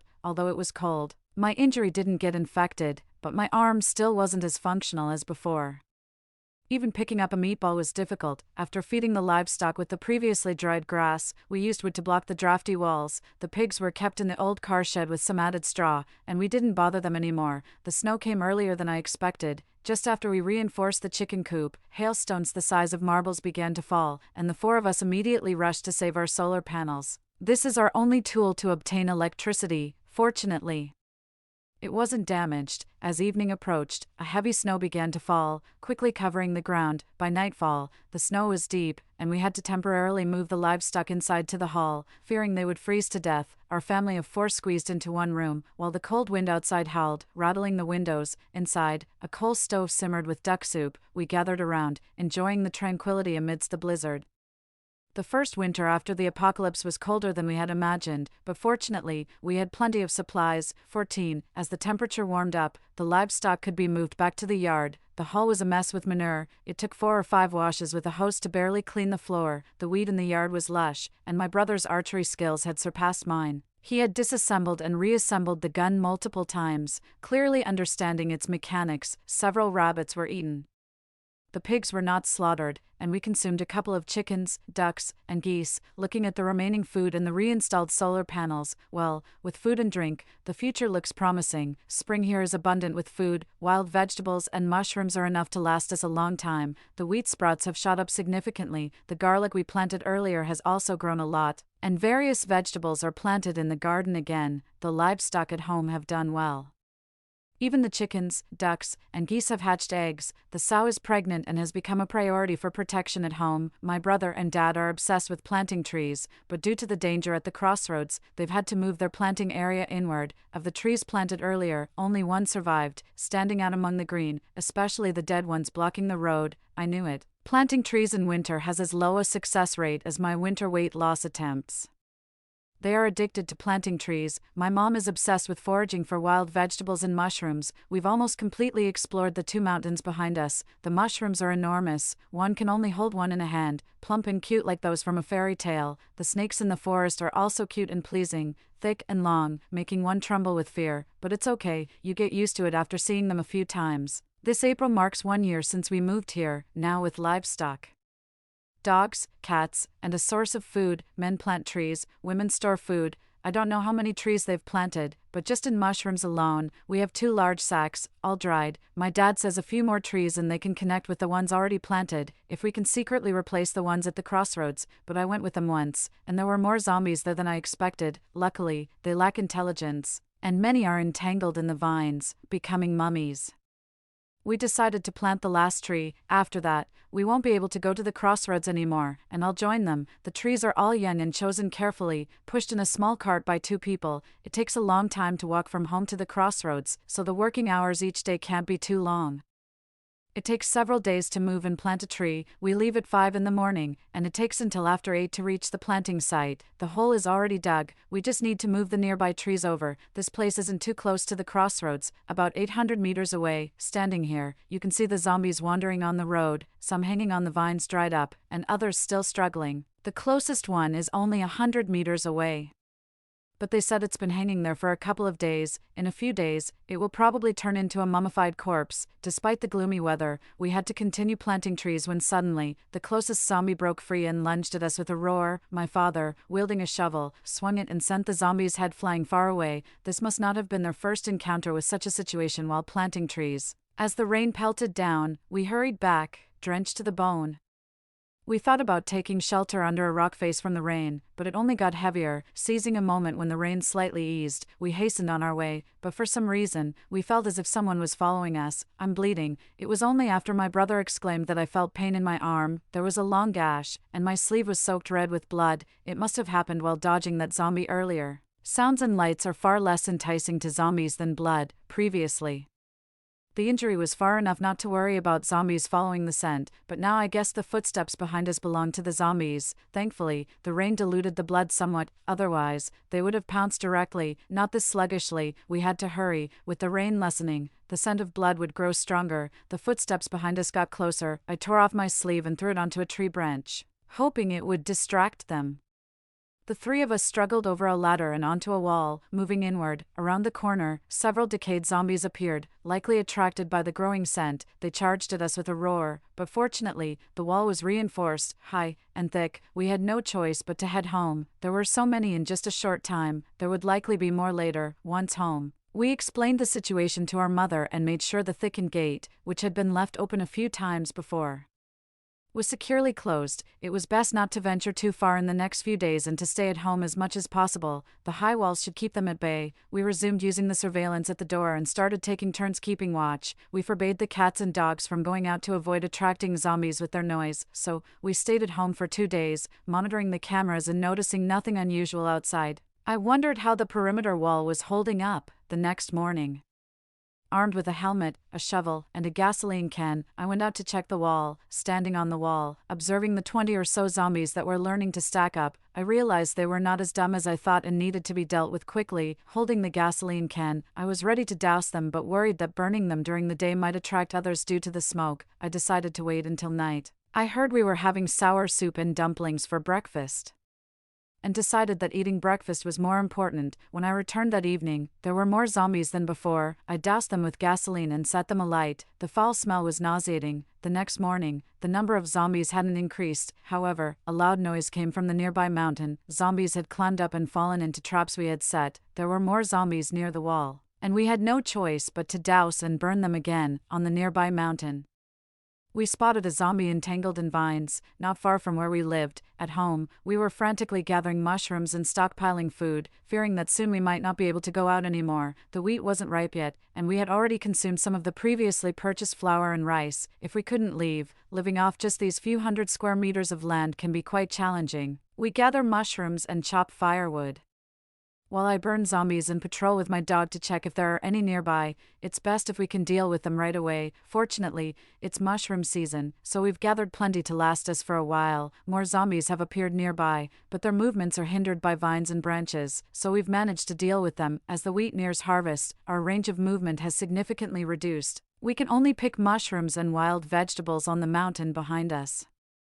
Always mindful of the time, we can't go out as freely as before because we are being followed. Our food is stored in the basement, which I renovated. It includes a bathroom and 2 small ventilation shafts, and the whole room is about 30 square meters. We store rice, flour, mushrooms, some leftover water, and supplies there. The cat is on duty to keep the mice from stealing food. By the end of May, we stopped going outside as more zombies appeared. We harvested wheat at home. With no space left, we dried the wheat on the rooftop by trampling it to separate the grains, and saved the straw for livestock fodder. The pigs have given birth to 3 piglets, fewer than I expected, so self-sufficiency in pork isn't achievable yet. One of our cats is also pregnant, and it's unclear who the father is. It seems there's no moral code in the cat and dog world. Fortunately, all our dogs are male. The chicks, ducklings, and goslings have grown up and are eating quite a bit. But luckily, sometimes we kill one to supplement our diet. We only have half a freezer left of previously stored meat. Last year's dried mushrooms and greens were plentiful, so we won't have to worry this year. Unexpectedly, some people have come to our place seeking trouble. A group arrived noisily near us by helicopter, startling me with the roaring noise. 5 or 6 people descended from the helicopter's ladder, and they looked hostile. Each was armed and fired a few shots at our heavy double-layered iron gate, thankfully the strongest available. They observed our high walls, seemingly unsure of their next move. My brother and I stealthily lay on the rooftop, using the fence for cover, and moved to the wall closest to them. My hands were not functioning well, so I let my brother handle the bow and arrows. Killing them wasn't the goal, just making them bleed was enough. The scent of blood is fatally attractive to zombies. The arrow, shot from the bow, didn't disappoint and hit a man in the arm. These people were well protected with helmets and gear, but the joints between the armor were vulnerable. They fired at us, obviously having spotted our location. I lay over my brother, thankful for the solid concrete barrier protecting us. The scent of blood drew nearby zombies, and 5 or 6 armed men couldn't withstand the overwhelming number of zombies. After they ran out of bullets and failed to eliminate all the zombies, they too ended up joining the wandering undead at our doorstep. The ladder on the helicopter gave the zombies a chance to climb up. Fearless as ever, the helicopter wobbled away, and whether they survived, we couldn't tell. They had nearly cleared all the zombies outside our door. Had they not run out of bullets, I believe they could have eliminated them all. We no longer venture out, just quietly farming our small plot of land, ensuring we have enough to survive. Zombies can't get in, and we can't get out, so we remain in this stalemate. Time has flown by. It's been over a year since I came here. This winter, we've learned from experience. We moved the livestock into the house early, prepared hay for their bedding, and sealed the doors and windows, thankfully. We didn't have any freezing incidents this year. The number of zombies outside hasn't increased, giving us a breather and some time to handle things more gradually. In the deep winter, another helicopter flew over. It didn't stop but dropped leaflets saying that survivors could head to a base where there would be food and medical aid to help get through the harsh winter. At the base, humanity could preserve its flame of survival, with zombies still outside and the only road blocked. Our only option was to stay put. Fortunately, the zombies outside were mostly taken care of by our arrows, and the thick snow buried their bodies. It's a good thing it's the depths of winter, otherwise, the stench would be unbearable. Our family has grown. The cat gave birth to a kitten, much to the delight of our 2 dogs who dote on it like it's their own, constantly hovering around, fearful of any harm coming to it. I spend my days resting in my nest, conserving food. I can't bear to eat the pigs, so I turn to the rabbits and poultry instead, careful not to consume too much as we still need them to lay eggs. Goosenecks are long and make for the tastiest spicy gooseneck. One can last a whole day, paired with sour and spicy duck egg and mushroom soup. It keeps my stomach warm. After eating, I can curl up in my blankets and sleep. We need to conserve coal and can't use too much firewood, so our family stays in the smallest room, together with the cat and dog.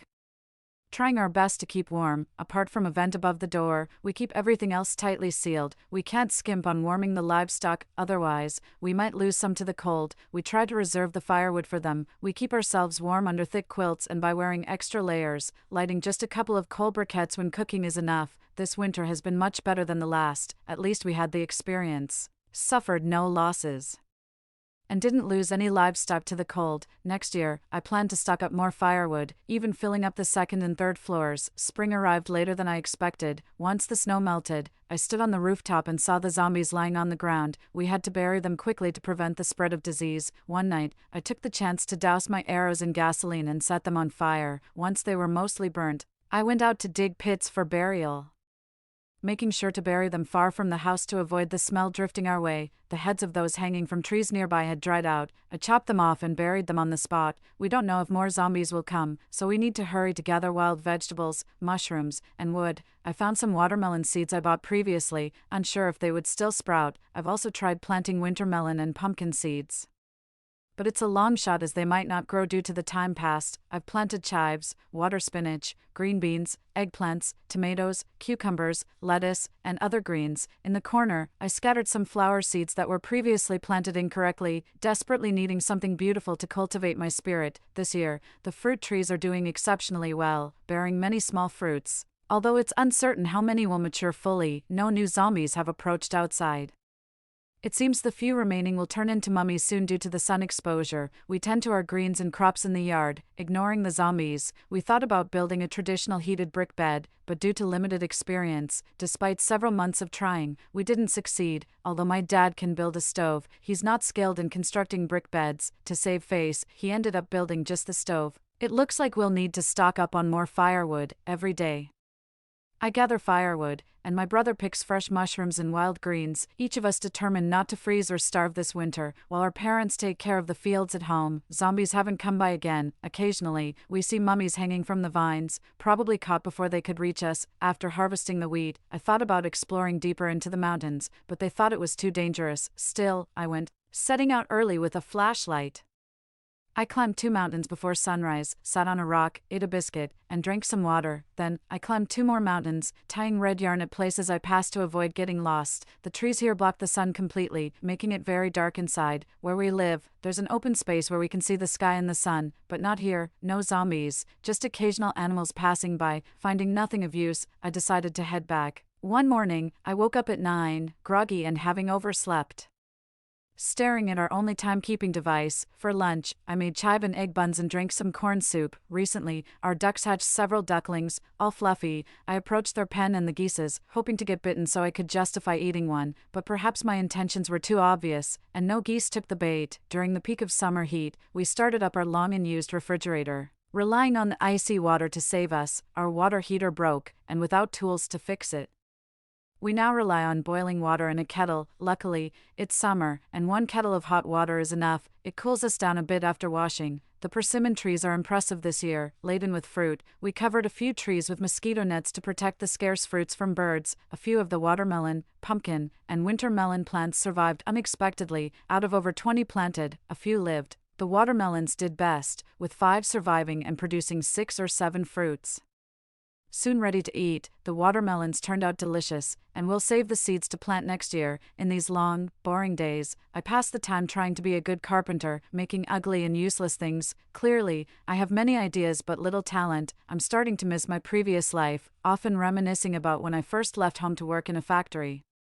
Thinking about starting my own business, running wholesale operations, saving money to build our family a beautiful house, the most beautiful house in our area. A lot of people came to see it when it was completed. Originally, I planned to replace all the furniture at home with new ones in a couple of years, getting rid of the ones we've used for decades. I also think about the cats under my office building and the little yellow dog. I miss the bustle of the crowd, the convenience of takeout, and the taste of milk tea. I'm not particularly smart or exceptionally kind, but after being reborn, all I want is to protect my family. I don't want my parents and brother to get hurt, so I take up a bow and arrow to kill those who threaten them. Each time, it terrifies me so much that I can't sleep for days, but the next time, I will still pick up the blood-stained bow and target those who pose a threat to my family. It seems I'm a bit emo.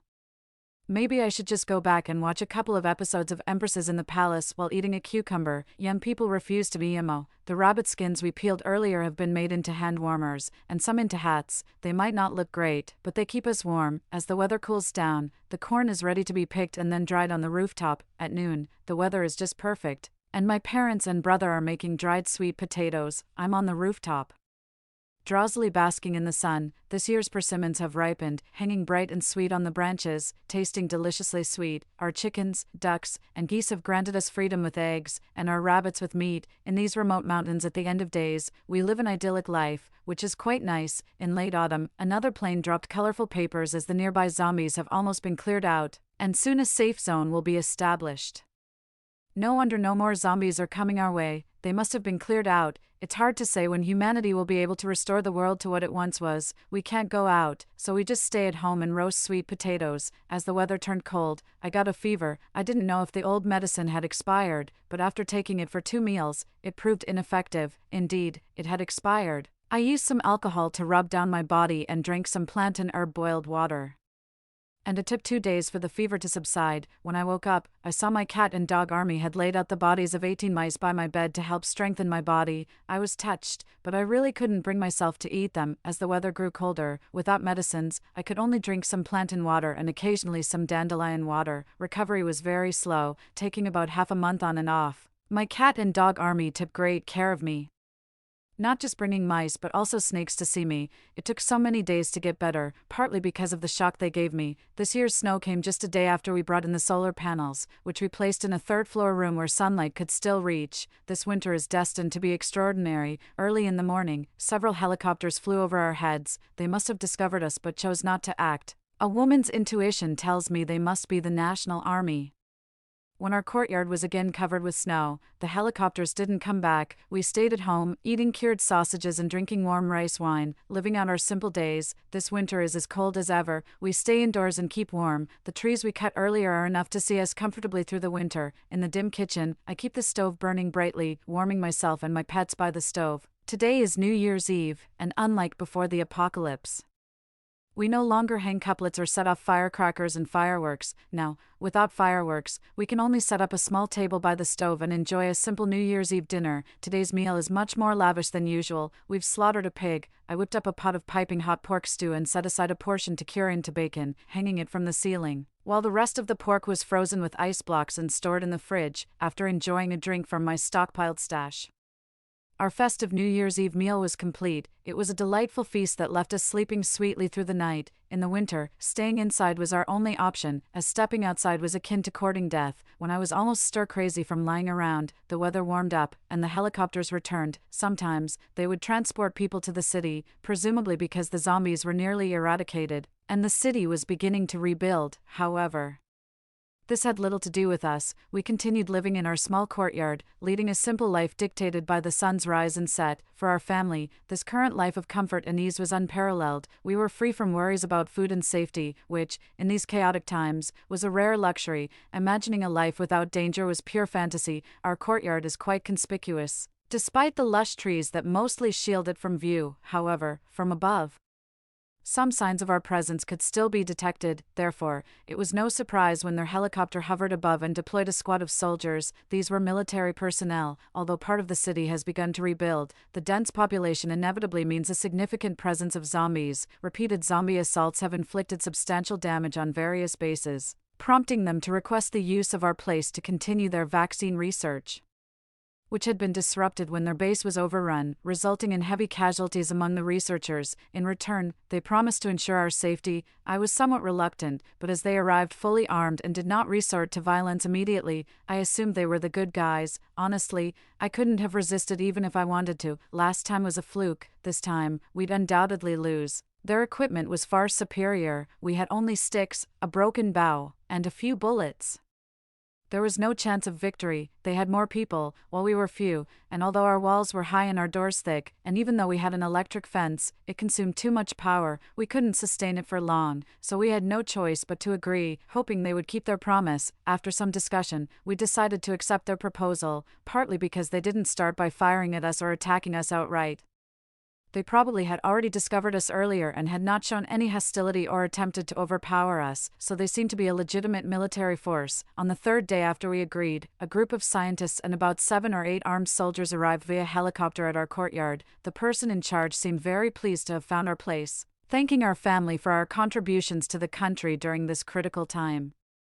About 12 people moved in, including 5 scientists and 7 protectors, all accommodated on the second floor, which, along with the third floor, had about a dozen rooms in total, sufficient for their needs. They were indeed professional, promptly repairing the previously broken surveillance and electric fence at our front gate. Having not seen outsiders for years, our family kept to ourselves, watching everything with wide, bewildered eyes.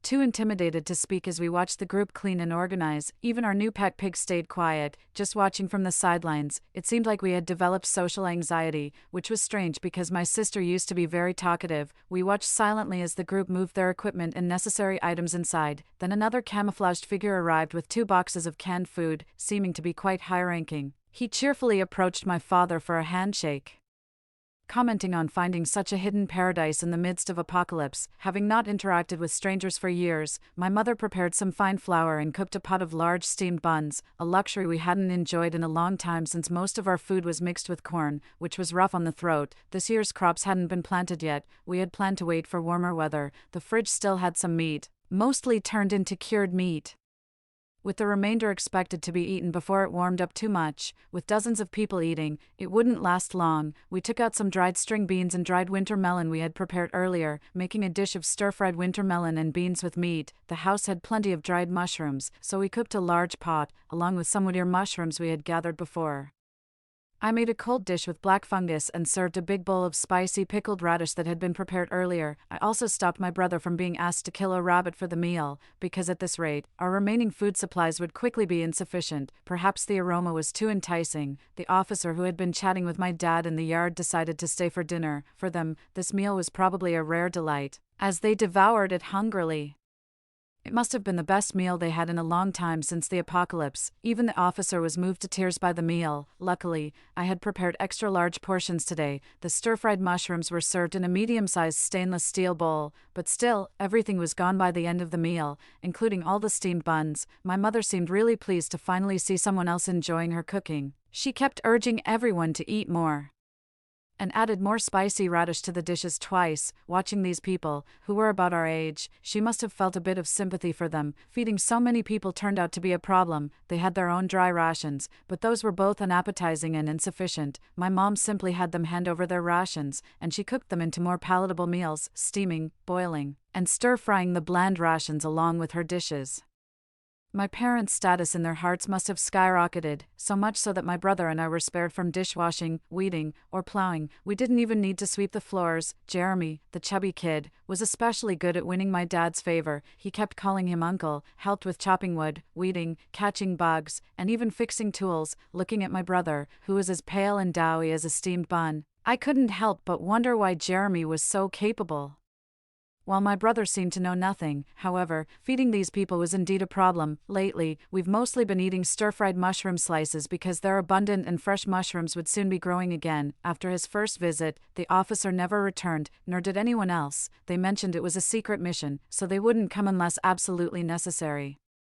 I had hoped they would bring a grain mill next time because eating boiled and steamed grains all the time made me feel like I was turning into a grain myself. They said they would mention it during the next radio communication. My surveillance room was requisitioned, and the large bed inside became a resting place for the scientists. Without enough beds or even blankets for everyone, the few we had previously stockpiled were not sufficient. They didn't mind staying here comfortably, eating well, and not having to fight zombies daily was already a significant improvement for them. After the apocalypse, we had been living relatively well, so it was hard to imagine the fearful life they had been leading, where today's teammate could turn into a terrifying zombie tomorrow. This was something our family dared not consider. The scientists worked until midnight, using the limited electricity to keep their equipment running. As a result, we went to bed as soon as it got light and left the security to them. We could no longer use the washing machine as before, especially since it had been cold and overcast recently. With very limited power, we had to hand wash and then use a bit of power for disinfecting and drying. Our food was running out faster than I had expected, consuming in about 10 days what would normally have fed our family of 4 for nearly a month, to provide for so many.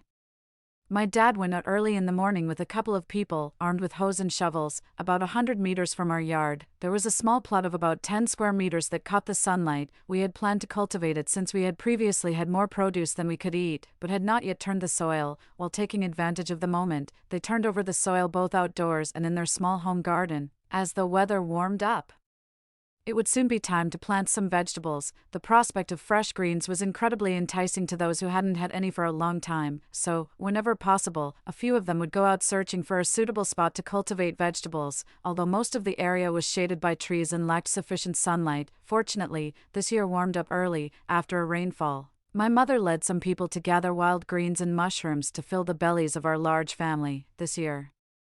We could venture a bit farther. The sweet potatoes we had nurtured over the winter had sprouted. We cut the vines and planted them under the trees outside. As they do not require much sunlight, we managed to plant more under the trees this year, including beans, greens, tomatoes, and chili peppers. The space previously cleared for sweet potatoes was now used to grow a wide variety of vegetables, ensuring enough food for our numerous family members, with many hands making light work.